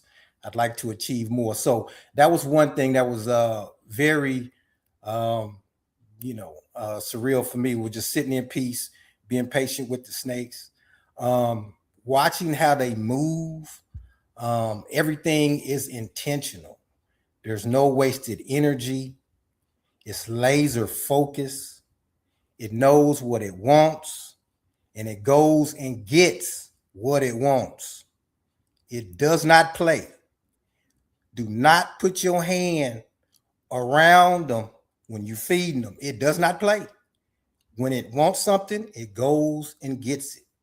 So I love the energy of the serpent. It's wise. It can just, I've sit there at night and just, you know, it'll just stare. So I try to get on a frequency with it. You know, it'll put its head down and just stare at me and just look, and I just stare and I don't move. I just mimic the body of the serpent, you know, and I can get a sense of what it's saying to me, you know. And I know that may sound funny, but no, I was just about to say it. I was just about to ask you. The serpent don't use words. Dembala don't talk. We were going back and forth, right? Dembala don't talk, but he communicates. He just communicates, and you understand it. If you stare at that serpent long enough, you understand. You know exactly when that snake hungry. You can look in his eyes and tell you it's hungry. It tell you it's sad. It tell you it's mad. It tell you it's happy. It tell you want to explore. You know your snake. You know him. And I love that you went to the patience part. But go ahead though. Yeah. Just a quick story about communicating with the snake. There's a big bowl in there. You put a bowl in there full of water so they can get, you know, drink and swim. And so when I first put the snakes in, there was one snake. Her name is Janaga. She looks kind of like a jaguar with the nagas, the whole mix. That's how I came up with the name. But she got into the bowl and she would just swim around. You know, she kept doing it, just going around in a circle, come in and out, going around. But I could tell there was something that was missing. I could tell she was searching for something, you know, and I kept paying attention to her. you know. And so by watching her behavior and her actions and trying to understand what she's trying to tell me, I realized if I put a stone in there, she could wrap her tail around it because she was trying to moisten her skin up so she could, start shedding. So then once I put the stone in, you could tell the activity level, her behavior picked up. It was like she was having a pool party. She was swimming around, having a good time. So just paying real close attention to the behavior. She didn't have to say a word to me. I understood, from the symbols and signs that she was giving me, what she was looking for, what her needs were. So it's very intuitive to just sit there and try to dialogue on that level without using a word with the serpent. So I definitely enjoyed that and I've learned that for sure. For sure. Man, I didn't do a video on the Temple of the Python, but like I say, this is gonna be something going because we're just touching the icing on the cake right now. But in the Temple of the Python, they break down the spiritual aspect the same way we understand the spiritual aspect of a cat or a dog, for that matter. There's a spiritual aspect of a dog. One day was a white wolf day or white dog day or something like that, and got us me out. And then they were breaking it down Friday morning. Typed in with Melanated Immortals, and they breaking it down. I go outside and it's a big white dog just walked up on me with blue eyes. I can't make it up. Look, I took a picture. I'm looking at like, you can't make it up. You know what I'm saying? Right. So when you tap into nature and understand these are spiritual, I don't want to just call them tools because as you know by now, it's almost like family at this point. That's a 50, 60 year investment. Right. Y'all stuck together like tattoos. You know what I'm saying? So, no, I really appreciate that you're taking care of them. I love the fact that you said you give them stones. You already know we were doing frequencies. It's important that we treat these things like what they are. You know what I'm saying? Spiritual royalty within themselves. When you look in the Temple of the Python, they break down all sorts of rituals. Even by taking care of a python, they say if you have a python in your home will be protected of a dome. That's why they ball up. They put a shield over their whole existence. If you take that python and go over your head, you dismiss all negative energies. And then dense energy anyway, because most slow people, as soon as they see a snake, they get scared. They protected by vipers, stand back. They 10 feet away. Right. You see what I'm saying?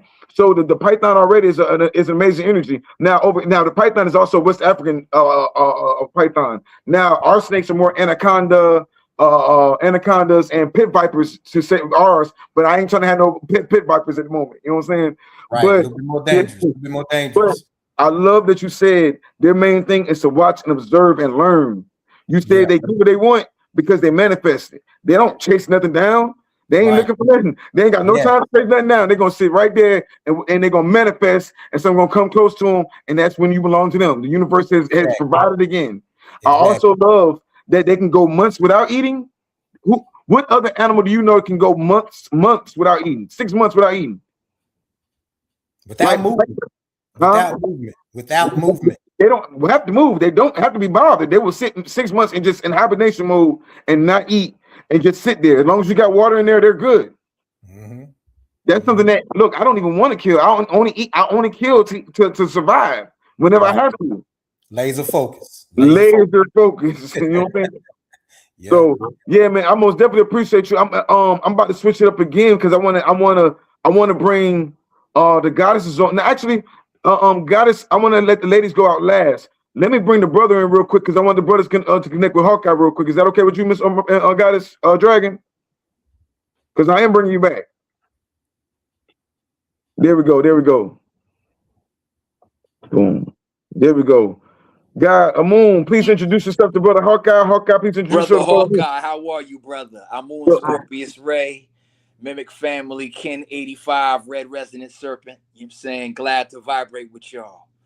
Good thing. Man, I am doing lovely. I'm doing lovely. I'm even better with that energy, brother.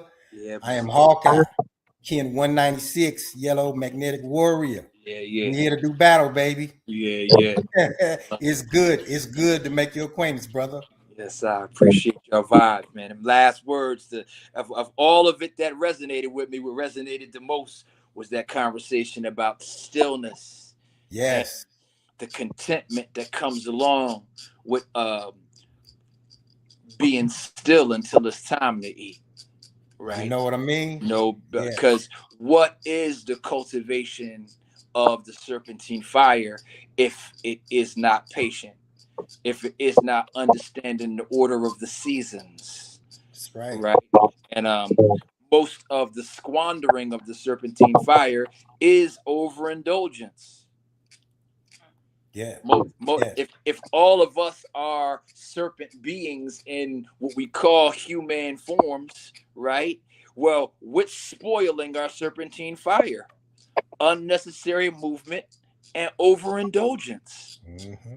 You know what I mean? So that word right there is big, you know what I'm saying? And then to understand what a snake is when its body is coiled, right? It understands the yoga of the perfect position to be its own generator, right? Right. You know, to be centered in a space where I am my own generator.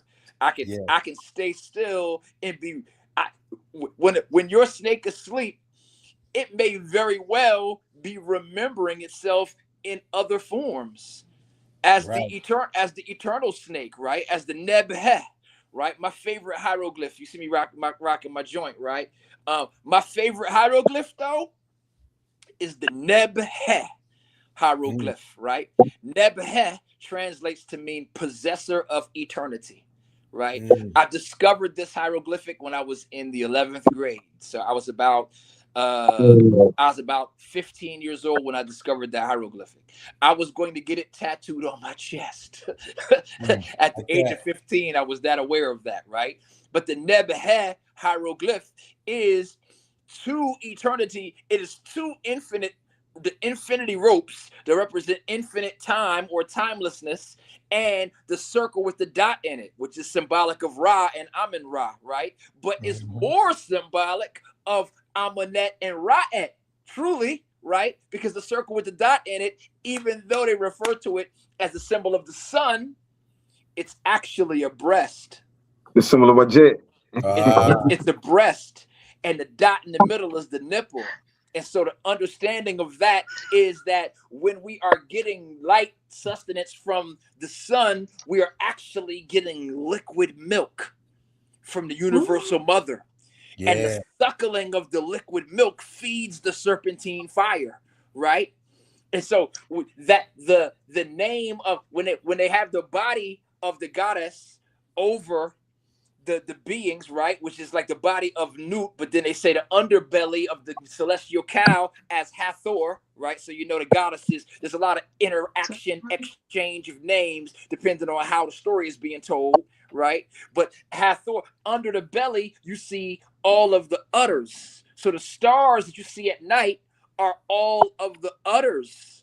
Now, all around these glyphs, you got snakes everywhere, right? Everywhere, all around the glyphs, you see snakes everywhere, right? So you got the milk coming from the celestial underbelly of the celestial cow, and the milk is called lactose, right?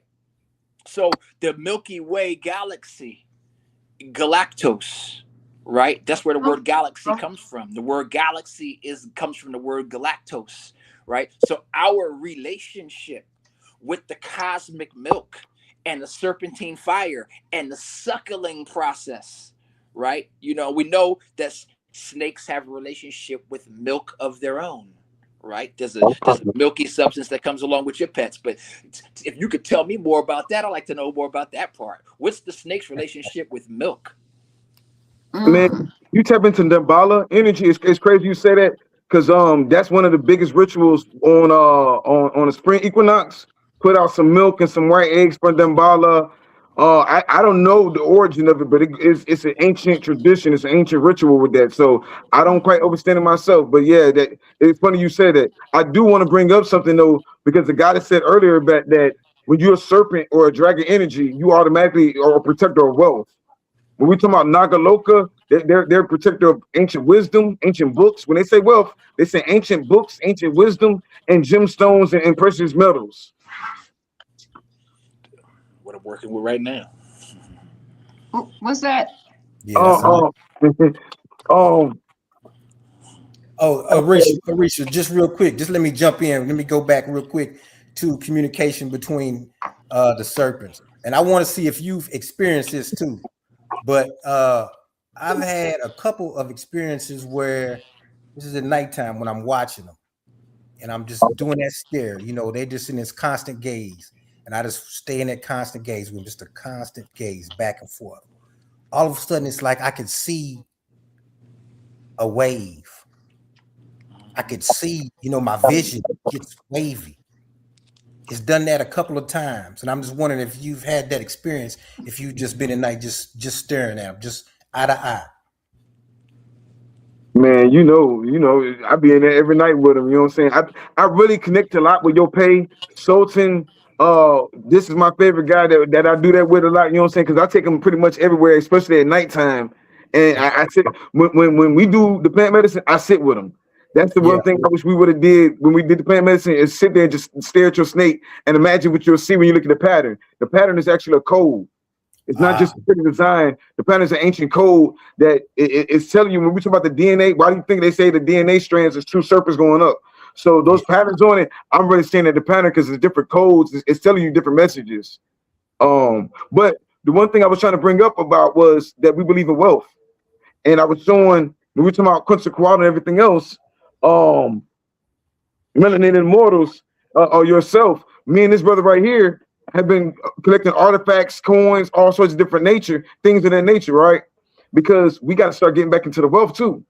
Like Small get all the gold. You know what I'm saying? We got to get our stuff back. And we talking about Big Mama this, Big Mama that. We got to get Big Mama Meg back. They came and took it. We're going to take it back. Yeah. Big Mama get on top of that dragon and say Draconis. It's time to Draconis. You know what I'm saying? Right. I want to play a video because me and Hawkeye have been collecting these for a while. Actually, got us. You have one yourself, but this is one of the masks of Kalak Moon. And it goes down back to the gemstones. And this is why me and Amun really need to link because the gemstones are so powerful in our traditions. The tones, the frequencies, they did not do no talking. Any of those reptilian tribes, they're like samurais. They don't do too much talking. They did their mission and they put it in stone. If you look at the glyphs, when you look at the mind, he said, I came and I conquered. Now, when he said that, that means that the only thing I saw when I did translate that, when he said I came and I conquered, that means he wasn't from there either. But he made everybody in that region bow down. And that's why they got a problem with us. Because our ancestor, it says I came and I conquered Jaguar. I made him submit. And then all the rest of them submitted. And now they belong to us. So when we say like it's a lot that's going on in those histories with Kalak Mul and the Jaguar clans and the Bird clans and everything else. And I'm not even trying to revive that for the war aspect. I'm trying to make sure we don't make the same mistakes. But we're gonna be the best person. We want the best aspect of that Serpent dynasty and that Serpent clan. You know what I'm saying? We want the wisdom. Going back to this, I want to show you something real quick and tell me what you think. In Kalak Mul, the territory of one of the most prominent Mayan families of the classical period, 9 funeral masks have been found, the highest number found in a Mayan site. Among them, the highlight is the Kalak Mul mask, found in 1984. After almost 8 years in exhibition, the Kalak Mul mask has returned to the permanent showroom in the Mayan Architecture Museum in the state of Campeche. From July 6th this year, the general public will be able to see and study the jade mask, made more than 1,200 years ago. Notimex. Now, guys, what does that remind you of? The one I was just about to run and go get it. The mask of Let's talk about this. Let's talk about greenstones. We talked about greenstones. We talked about serpentine. We talked about jade. We talked about the power of the heart chakra and these greenstones. This is a tribe that surround their whole existence around a stone that represents the heart chakra.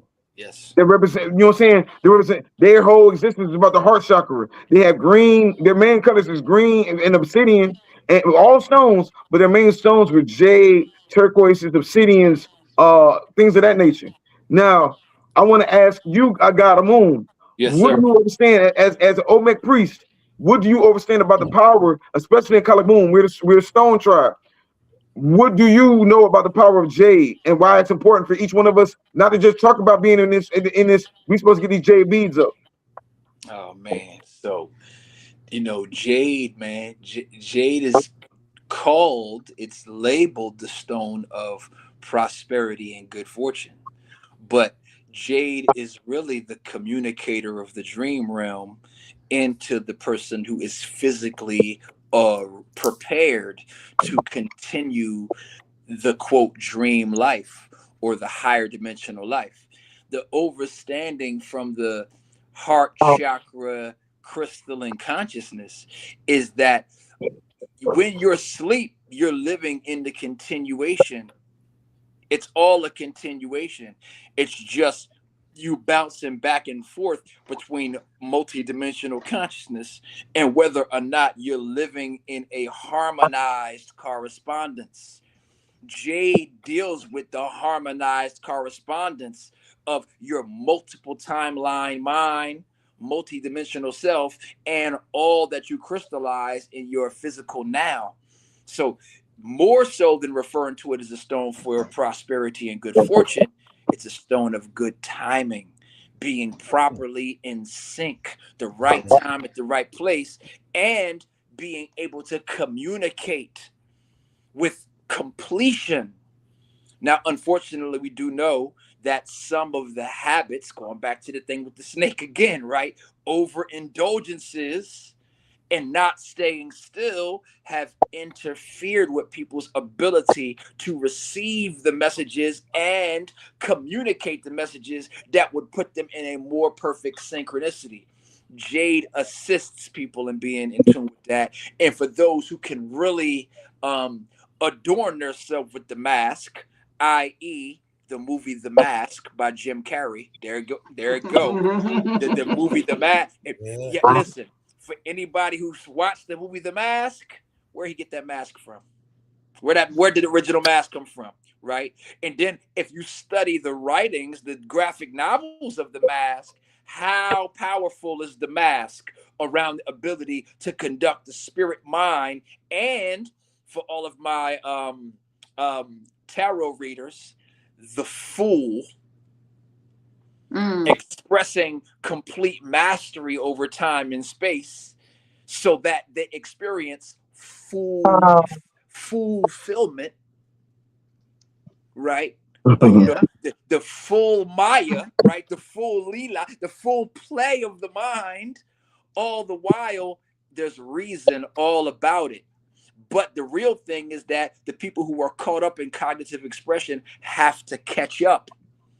They got to catch up. The one who is living in the fulfilled mind ain't got to catch up. You got to catch up with them. So Jade is just that powerful. The Hunab Ku coming of intertwining of interfacing of the sixth realm. Oh yeah, Jade is major important for that. Because Jade represents 5. Jade represents half square, half circle. The breaking out, the understanding the purpose of form, the purpose of Ma'at, to bring us liberation and freedom to grow and advance, to be masters of the 6, masters of the tangible and the common world. Sure, I see. Goddess Mayat, you know, we've been talking for a while, and this is why I love that we all here tonight together.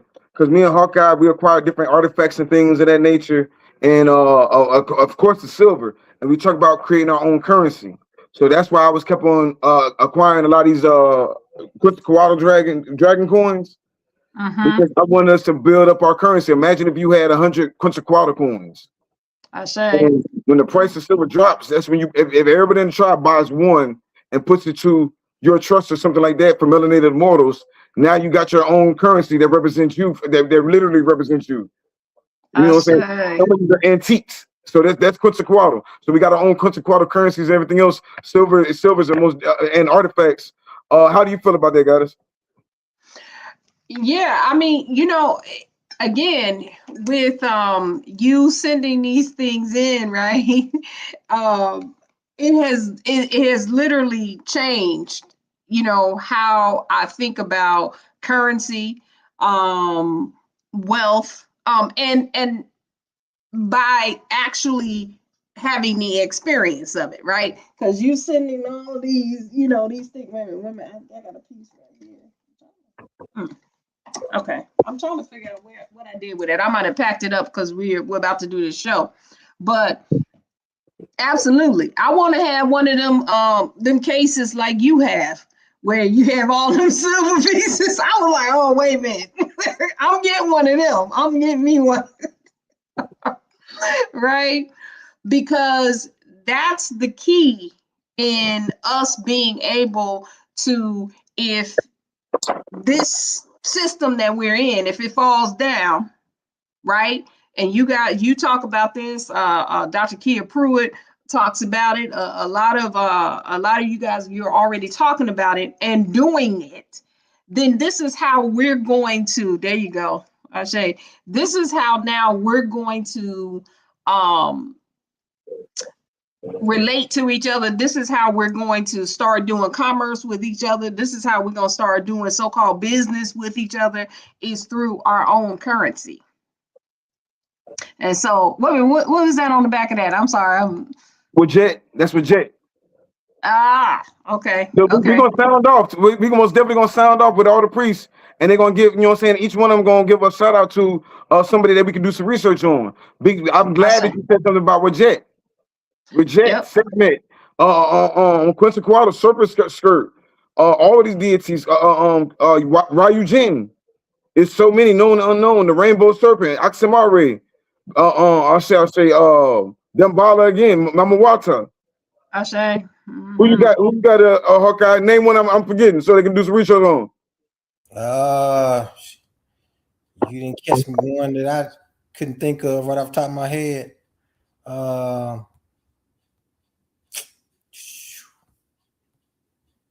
Hey, we can go back to Taiwan Red. Hey, we ain't talked about that. That's hilarious.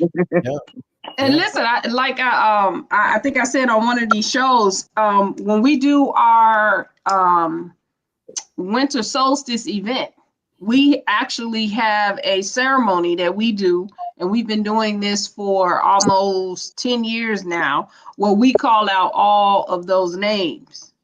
We go down the list, we call out the names, we do it in Melanated, and then we raise up the frequency of those names. And when you go down that list, remember, everybody that's watched Bobby Hemmett, right? If you watch those videos, and you'll see him invoke all those names. When you start invoking all those names and you using a different tongue, like going back to what we were talking about in the beginning, what Brother Amun was talking about, being able to say things with a different tongue. And I think I also heard you, Orisha Stone, talk about it. When you're using that tongue and you're just doing a continual invoking of these names, it does something. It shifts some energy, right? You ain't gonna leave out of there saying all them names and then saying the word is Uben, which means raise, right? And so we would invoke the name, and then we say Uben and raise up or whatever. Man, by the time you get finished, you sweaty, you you know what I'm saying? You might, you can get your own kind of high just by going through and invoking those names in a different tongue, right? And so anyway, I wanted to bring that up because you were talking about invoking the names, and it just made me go back and think about that. So we do that on the winter solstice, and mimic in one of our ceremonies, and we do it online. I shall say. But did you hear my question though about how do you feel about the wealth and getting everybody to come together with commodities? Oh, absolutely. Yeah, absolutely. Well, how I feel about it is that, yeah, let's do it. Like, stop talking about it. Let's do it. Right? Let's come together. Let's do it. Let's make this our staple, right? Let's make it our standard of how we then start to communicate with each other, or the way we start to, I use the word communicate, but I mean in communion with each other. If we are, I like what you said, when you talk about some of the events that we have, right? Where we need to have a place where this is where, when we come together like that, we bring those things. We start trading with each other, right? Just like I said, I'm gonna have me a box of silver, just like you. But absolutely. And the reason I keep bringing it up is because one thing, when we study these ancient civilizations, when you study Kalakmul, they didn't beat the Jaguar clan through war and swords. they beat them through economics. You see what I'm saying? They only did business with each other. They cut off the trade routes. They did it through economics. So that's how we defeat our enemy. They've shown in history how they did it. That's why they try to cover up that history. They don't want you to understand. Like at that point in time, the Jaguar clan was pretty much like the Greeks. Just over here, they were trying to charge taxes and everything. They want one of your women every couple months. You know what I'm saying? So they beat them through economics. So once we learn economics, once we learn to have the energy of currency and everything else, we change our reality. We can create our own Kalakmu, our own Emerald City. Welcome back, guys. How you doing? You're on mute. Thank you so much for having me on, Orisha Stone. I am Kin 25. I dedicate in order to thrive. Universalizing instinct. I seal the store of life force with the crystal tone of cooperation. I am guided by the power of navigation. So one of the other names for serpent in Olmec Mayan cosmology is Chikchan, which means medicine. It means life force, medicine, and our spine. So all this information is really, really, really coming together. Yeah, and then when you had the statue up there, the jade statue that they were hiding and burying again, one of her names was Tayo. That was really, really, really deep. And I'm thinking one of the ways to kind of raise your life force and your kundalini would be to listen to jazz music. When I say jazz, I mean like John Coltrane, the Heath Brothers, Carmen Lundy, jazz, because what happened to me one time, I went to a jazz concert, and I was looking at, I think it was Pharoah Sanders, who's now an ancestor. I was enjoying him so much that I felt my mother, who's in the ancestral realm, and my father in the ancestral realm come into me to view the show from my eyes. And then I began to see the colors coming from his saxophone, like musical notes coming out of his saxophone. And I could actually hear with my heart what he was saying. He said that we should really play jazz in the homes because it's an ancestral sound that the children really need to hear. And we need to do, a lot more meditating and colors and things like that. I was like, wow, I can actually see the things coming out of his horn and really interpret what his horn was playing. So I think jazz in the home, some really avant-garde jazz, Sun Ra, things like that, because there's a whole lot of messages in the music that are still becoming to us. When I went to Kemet in 2007, it was the most magical thing besides childbirth that I experienced. It was like the Kemetic walls or the reliefs were alive and energy was coming off of it. That tacking on energy that they say is so magnetic. It's so magnetic that you feel it. And I seen some people, they were over on this wall praying and put little notes in the wall. I said, like, what are y'all doing? They said, we praying, this is the Holy of Holies or something like that. So I wrote down a prayer request and I put it in between the, the bricks as well. And I'm still feeling that blessing today because of the power and the energy that was there. So yeah, everybody go to Kemet. You can't just read about it and hear about it.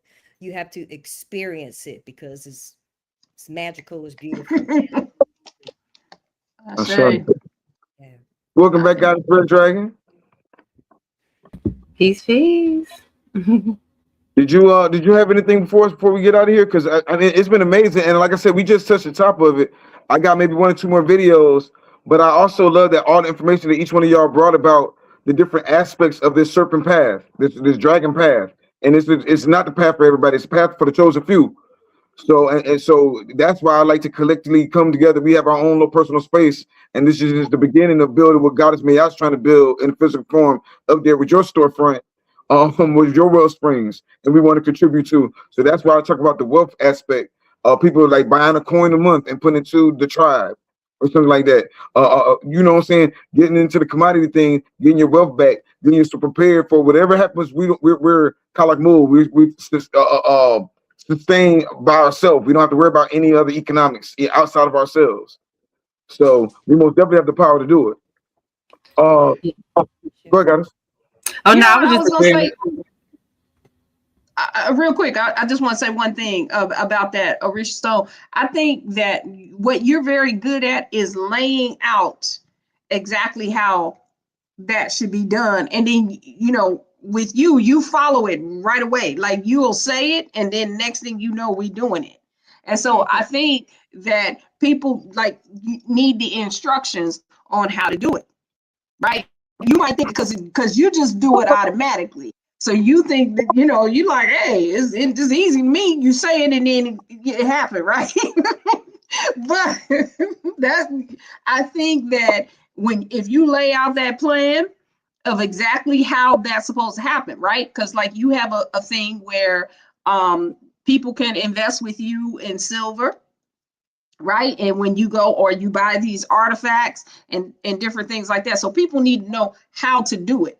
And then we can take those instructions and give it to our group and say, hey, this is how you can do what he was talking about. Because there's a lot of people who want to do it. You actually do it, and you make sure you spread that around to different organizations and different groups. So, I think that's what you need to do with that. And then we'll make sure it gets out. We'll make sure. No, I don't want to get out. I wanted to get in. I'm only I talking know. to us. Well, Ain't hey, nobody here but however you do it, ain't nobody here but us right now. right? Ain't nobody in the comments but Melanated Immortals and the Orisha Stone tribe. So man, hit that like, hit that subscribe to these different tribes. What you got, guys? Ooh, Oh yeah. I got two Oh, of look these at that. things. All right. don't make me put my stones out now. Oh, that's fluorite too, huh? Yeah, it's a fluorite one. That's a nice one. That's a nice one. You talk about flow when you talk about the serpent. That fluorite regulates the body flow too, as well. Yeah. So that's a perfect pairing. Mm-hmm. Oh, what is that? That's pretty. That's beautiful. Is that amethyst? No, Oh, that's that's fluorite. fluorite. Fluorite as well. Okay. That's crown chakra. Yeah, right. And this one, I really like this one. When I went to a gem show in North Carolina, this is like a green kyanite, and it looks like Wow. money. So I keep this in my purse. Yeah, you don't see many green kyanites. That's nice. That's probably right. And I would recommend everybody to go on a crystal dig, so you can dig your own stones out. And this is one of the first stones I got. I got it from my moon many, many moons ago. Right? Oh, Went on a crystal dig, and I was mad at myself because I wasn't finding crystals because I kept moving around from different spots. When you go on a crystal dig, you need to find a spot and just sit there like a serpent and dig down in the layers of the of the earth, because down where the peanut butter clay is where the crystals kind of hang out. So this is what I found when I went. wow, that's good. Okay. That is Her name's beautiful. Wow. Wow. Wow. Man, look, I feel played. I feel a challenge. Hold on, wait a minute. Oh, is that That's my, ruby? Oh, that's the yeah, ruby one. Oh, nice. and that came from North Carolina too. I love what she said about going to go dig your stones, because we don't understand the power we got. If you're from the Carolinas, they grow rubies and sapphires in the Carolinas like sunflower seeds.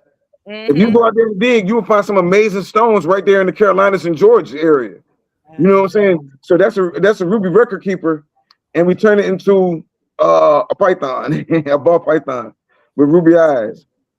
Really nice. But one of my prizes is this right here, my dragon motivite. I'm trying to impress Goddess Ambrosia. Wow. That's a motivite dragon, and then I also got a piece of motivite that's 44.4 grams, 444. So when we understand about light and numerology and frequency, that's how we can activate these stones on a whole nother, vibration. You know what time to use it. You know when to have it at the light, so the light goes through it and activate it. It's a whole lot that goes into that, and that all falls into dragon magic, draconian magic, serpent magic, stone magic is all like when you look at all the Nagas, they're always protecting some kind of treasure. Clark, what you got before we get out of here, Chief? Especially about the artifacts. Since you've been collecting the artifacts, how do you feel about that as a business for the community? Oh, it's definitely something that we need to start to collect, put back in our treasure box, put back in Big Mama's banks, put back in our houses. It brings that energy around. It keeps that energy around. It sustains the energy. So it's something we need to continue just to bring around ourselves and keep around us, just to keep cultivating that particular energy. So I love it. I love the energy. So it's definitely something I'm gonna continue to do for sure. Yeah. What is that? That's an opal? Yeah, we talk about dragon stones, so I start pulling some dragon stones out. Opal is one of the original dragon stones from Australia. We talk about the serpents from all around. Their first stone was opal, while in the other places tourmaline. So those are considered the first dragon stones. If y'all remember Dragon Tales, she always talk about a stone or whatever. It was opal. You can't really see it good here, but let me see if I can. Yeah, we can see it good. It was pretty good. Good shot. Damn. Nice. Pull back. This a bit of light in there. I see. Yeah, And the more colors, I need that one. Yeah. Tourmalines. Get into the stone game because this is wealth. This is what they talk about when they talk about bricks, rare earth minerals, because tourmaline actually produces energy as well. Yeah. Now I might not know how to do it now, but that doesn't mean, guess what? It's still gonna be here when I do figure it out. You know what I'm saying? It ain't gonna melt, it ain't gonna evaporate. This is wealth. Wealth, the only thing you consider wealth is something that lasts forever. Gold, silver, precious minerals, precious stones, things of that. That's the only wealth. If it don't last forever, it's part of the illusion.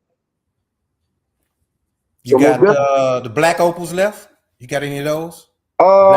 Those are nice too. Black opal? Yeah, you got any of those have left? this one, but you can't really see that one real good. Yeah. And then I got a lot of small ones. Yeah. But you know what I'm real big fan of right now? The guy that said something about the cosmic egg, and I get a lot of ruby star sapphires, right? Ruby star sapphires. If the light was on right now, that thing would be hit with a 6 point. Yeah. And then these right here, Persian turquoise. Yeah. These are Naga stones. These help activate when I think it was the goddess we're talking about. We don't talk about the chakras enough. When you start getting these stones, especially when you can start getting like real quality stones and not just the tumble stones that these folks give to you, they're trying to control the market. Once you start controlling the market and get into your own market, and we make this into a real market, man, we're gonna take it to a whole nother level. Welcome back, God. Yes. You left us on a cliffhanger. What you got there? That's the dragon jasper right there. Oh, wait a minute. My phone died at my last line when I man, I got one like that. I like that. That's the Aries dragon stone. jasper right there. So we talk about activation of the serpentine fire. Woo, baby. I hold this in one hand, and I hold this super quartzy kyanite in my other hand. And the energies get to dancing. Awesome to when I'm jogging too. When I'm jogging, hold one in each hand and just because the piezoelectric qualities. You know what I'm saying? It creates that whole activation wave flowing through the system. You know what I mean? More serpentine fire. Yeah. And the green in that is epidote. Is that correct? Yes, sir. You got it. Yes, exactly. So look, that's the Aries stone too. I'm gonna tell you a ritual. When you read the Curious Lord gemstone, they say if you're Aries, every new moon, look onto a bloodstone or a dragon bloodstone. If you just look on it, you grant yourself good luck and abundance and prosperity. So sometimes you gotta try it. You gotta mess around and find out. You know what I'm saying? Yeah. Another good stone for conductivity. What's that? That is what they Yes. refer to exactly, spirit quartz, right? Or some people call it cactus quartz, right? Excellent stone for conducting in a way where your movements, your direction, your principle, your discipline supports the many. All those who are with you, those who see you, those who honor you, those who you work for, pray for, wish well for, because the main crystals growing represent the foundational connection to the all, and then the main points being us as primary forces, but then all the gems growing on it represent all the supportive forces and all those who are supported by you. Yeah, so big thing. I want to say, Brother Amun, every February he does not gym shows. He does a retreat. What is it? A retreat. Yes, a retreat. And they go and they look at the gyms and stuff like that. He's been, I don't know, you can tell him, but I wanted to make sure I bring that up. You coming this year. While You coming. You talking about you bringing it I'm up. coming. I'm This year, coming. you I'm coming. I'm coming. Yes, that's I'm coming. right. Come on. Every February, International Rock and Gym Festival, we do a retreat called Crystal Sun Rising. Myself and Master Teacher Ross Ben, and we bring in family and friends to facilitate workshops. A lot of amazing. We do some amazing hikes. It's so much. We go to Sedona. We got a oasis that we found out in Tucson. It's very magical. It's very alive. And then on top of that, it's the same time as the International Rock and Gym Festival. So as far as international connections, getting personal connections with the Peruvians, the Brazilians, the Argentinians, the Chile fam, the Mexicans, northern and southern Mexico, the miners all through the Rocky Mountains, Montana, Arkansas, Washington State, people from British Columbia, a lot of Afghanistan, Lapis Lazuli, South Africans. We got a great Congo and a great Namibian connection. Got some solid China connect. The internet. Like, we're big on planetary consciousness and tuning into the mineral elemental kingdom is one of the ways that we satisfy our planetary I am resonance. But then as a social practice, to already have this vibrational serpentine connection with the living life force, and then to also make your social connection with the people who live in these regions that are delivering these things to us themselves. It's a magnificent event, and it's a graduation of all that we are as planetary beings and as international representatives. I say. I love the comments, man. Tuning into girl, my motivate, keep me grounded. I say that's real smart. You want to balance your energies out. It's all about synergy. Goddess, man. Before we get out of here, yes, man. Go ahead. Can I bring up? We talked about. I wanted to bring up another dragon. Remember the sister that brought the big Olmec piece? Yes. Yeah, she been sleeping with it under her pillow and all kinds of things. And I wanted her to come up and just talk about that briefly for a moment if she's available. Sister I don't know if she's okay. I think they definitely wanted to talk about that. Yeah, yes. While we waiting, I'll play one more video to play with our mind a little bit. You abandoned your mother. No. She abandoned me. And yet you were the one who fled. I was a child. That is why it became your religion. What did? Believing whoever leaves you takes the world with them. For a child, they do. Then the child must grow. Into what? Someone who learns there is more than one world. And more than one mother? Careful. Blood hates that question. But is it true? Aren't you standing here? Why does the first one still hurt? Because you were small enough to mistake her for the universe. And now? Now you know a world can end without you ending with it. There's a lot of wisdom that goes in there, but part of it, that Ogun energy where we got too far away from nature and too far away from, you know what I'm saying, the mother energy, you know what I'm saying? So getting back to that mother energy. And I love how they put the python in there showing that big mama energy. We don't want to acknowledge it. We don't want to look in the mirror because they say it's ugly. They say it's scary. They lied when they said they kept burying the statue just because they buried that statue because there was an energy frequency off of it. They couldn't destroy it. And the people weren't just bringing offerings to it. They were getting results. The only time people bring something to them, they're getting results, miracles, things of that nature. It's also made out of granite, which is a magnetic stone within itself. So when we talk about serpent skirt, there's a lot to that when they were moving around. Every time they moved it, the weather changed. When you look at the Viracocha statue, every time they touch that statue, it thunderstormed and rained for days and days after they moved it. You know what I'm saying? So they know how it affects the hemisphere and all this energy and the ley lines. So, before we get out of here, Please tell us how to get in contact with Melanated Immortals. I want to do this again because, like I said, we only scratched the surface, and I appreciate each one of your priests for their wisdom on bringing the knowledge of the serpent wisdom a little bit back tonight. Do you have anything before we get out of here? Oh, you talking to me? Okay. I'm sitting there. Yeah, I mean, I the thing that I would take away from this is that all of these energies, no matter which ones we're talking about, one of the things I always like to talk about is when we're talking about these archetypes, depending on which one we're talking about, these are they are the energies that we all have access to, right?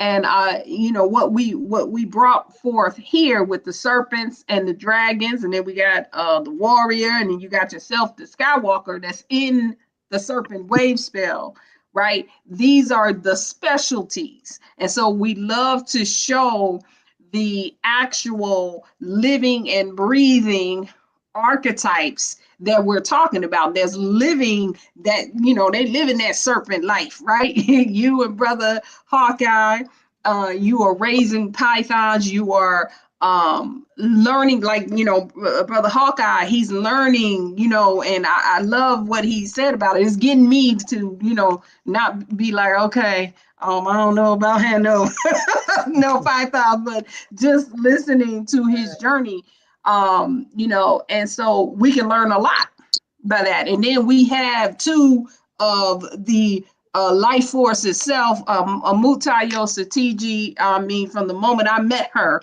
before I even knew what archetype she was, once they said, sir, I was like, okay, I get it, because she moves like one. You all definitely have to come through to our events. You can see her in rare form. Okay. she unapologetically life force, the mother of serpents. She lives it, breathes it. Brother Amun, I don't believe he sleeps. I think he does, but I don't know. I ain't got no proof. I had to ask. I gotta ask Rachel to see if he actually does, but definitely that life force that. And what I like about him is he has that ability, like whatever it is that we're talking about or what we're doing, he puts that force of life into it. He speaks it, he breathes it in there, you know, whatever. So that has been my experience with these two. And this, though, is the energy that we all have. It's just that we got the examples showing up here. We got priest and initiate, moon goddess, who is a dragon, who definitely comes in and represents that nurturing universal cooperation of the mother and how she, you know, her presence and things like that. And then, you know, I definitely got to shout out Mutayo, I'm saying Mutayo, Priestess Mutma Nefer who's in the background, right? Her physical body is the dragon. And so that's why she is that doting mother, like she dotes over you. Now, look, I be feeling some kind of way that she over here too, right? But anyway, but she's that doting mother, and definitely making sure everything is in order and things like that. So this is, yeah, definitely not the first time that we'll be able to do this, that you can actually see these living examples of this energy. That was one of the reasons for bringing that forth, and how we are integrating, we're remembering this stuff again. We're remembering how to do that. And you know, just even through having the serpents, through seeing these living examples and learning about it. I love the videos that you show, because now I'm gonna go back, because there was some stuff in there, and there was some activations just by looking at especially that statue. So I want to go back and look at that again and see, you know, what comes off of that. So I do thank you for having us here. It definitely has been an honor. It's always an honor to be here. And I yield. The pleasure is most definitely mine.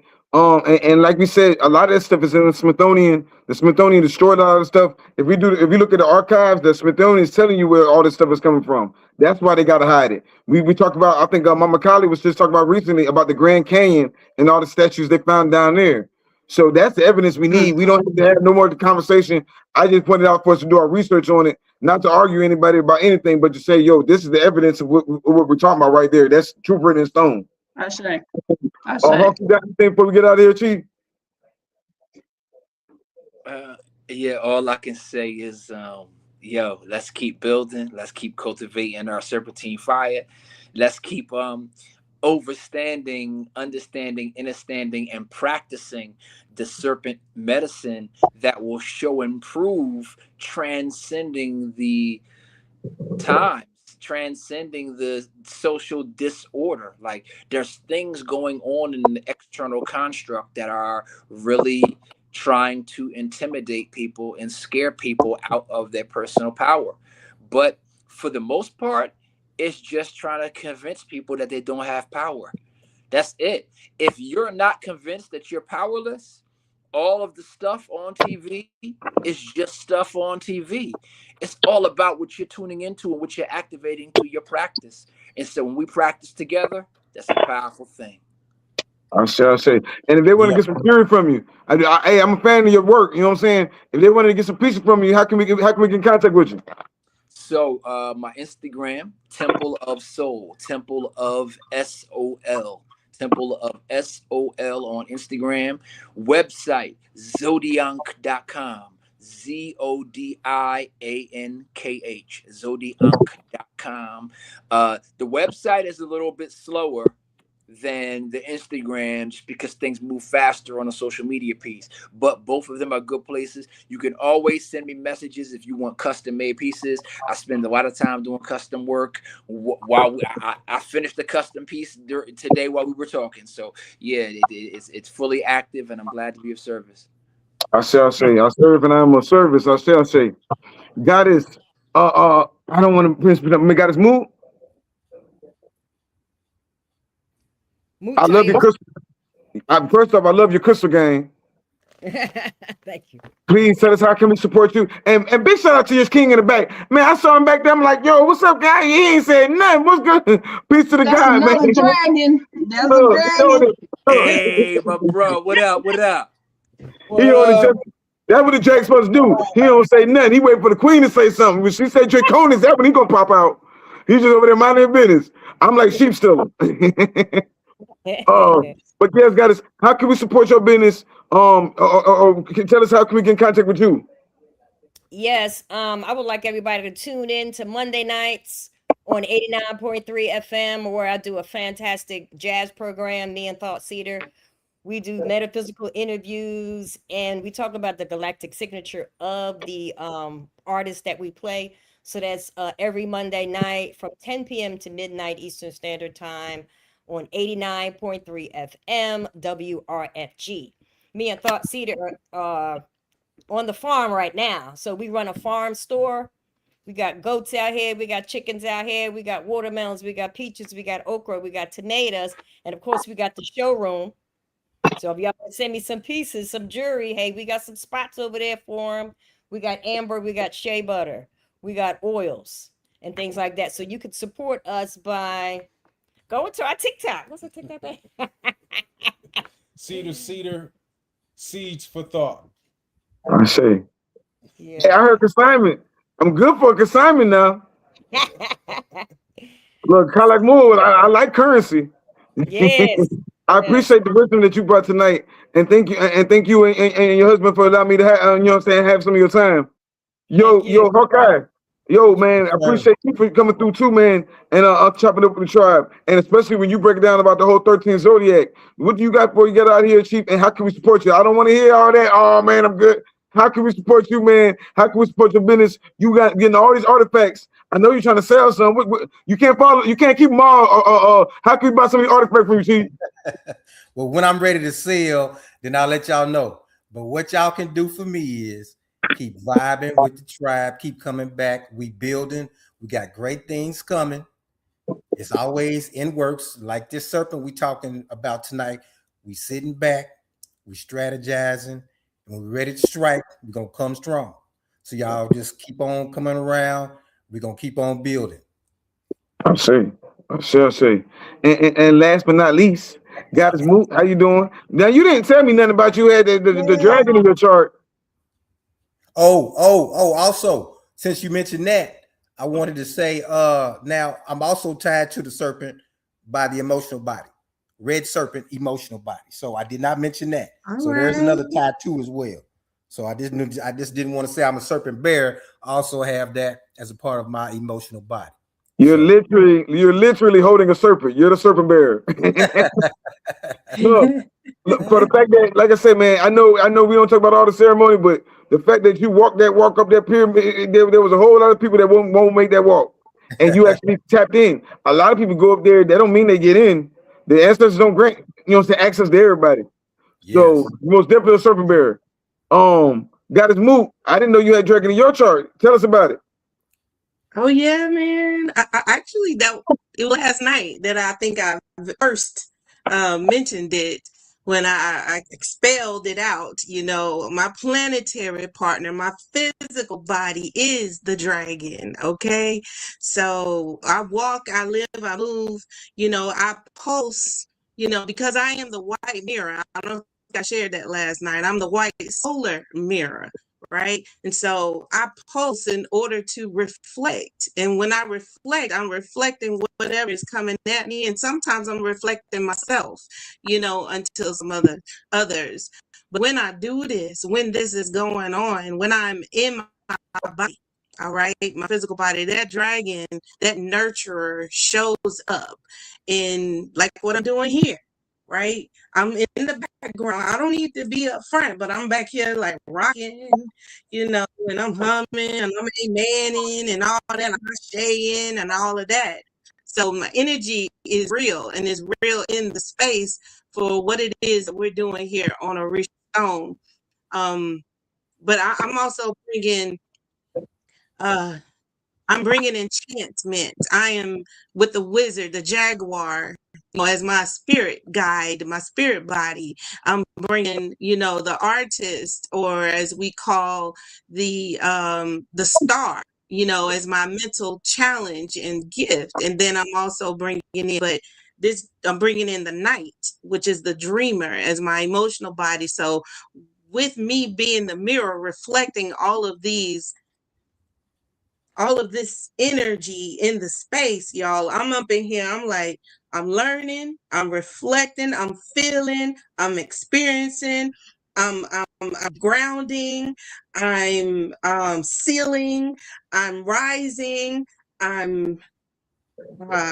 feel the heat. When Mama T was, I'm sorry, Mutayos TG, in the beginning, when she was moving, I was feeling it, because life force, I've realized, is something that has been in us, like y'all have been saying all along. But it's, when does it come to life?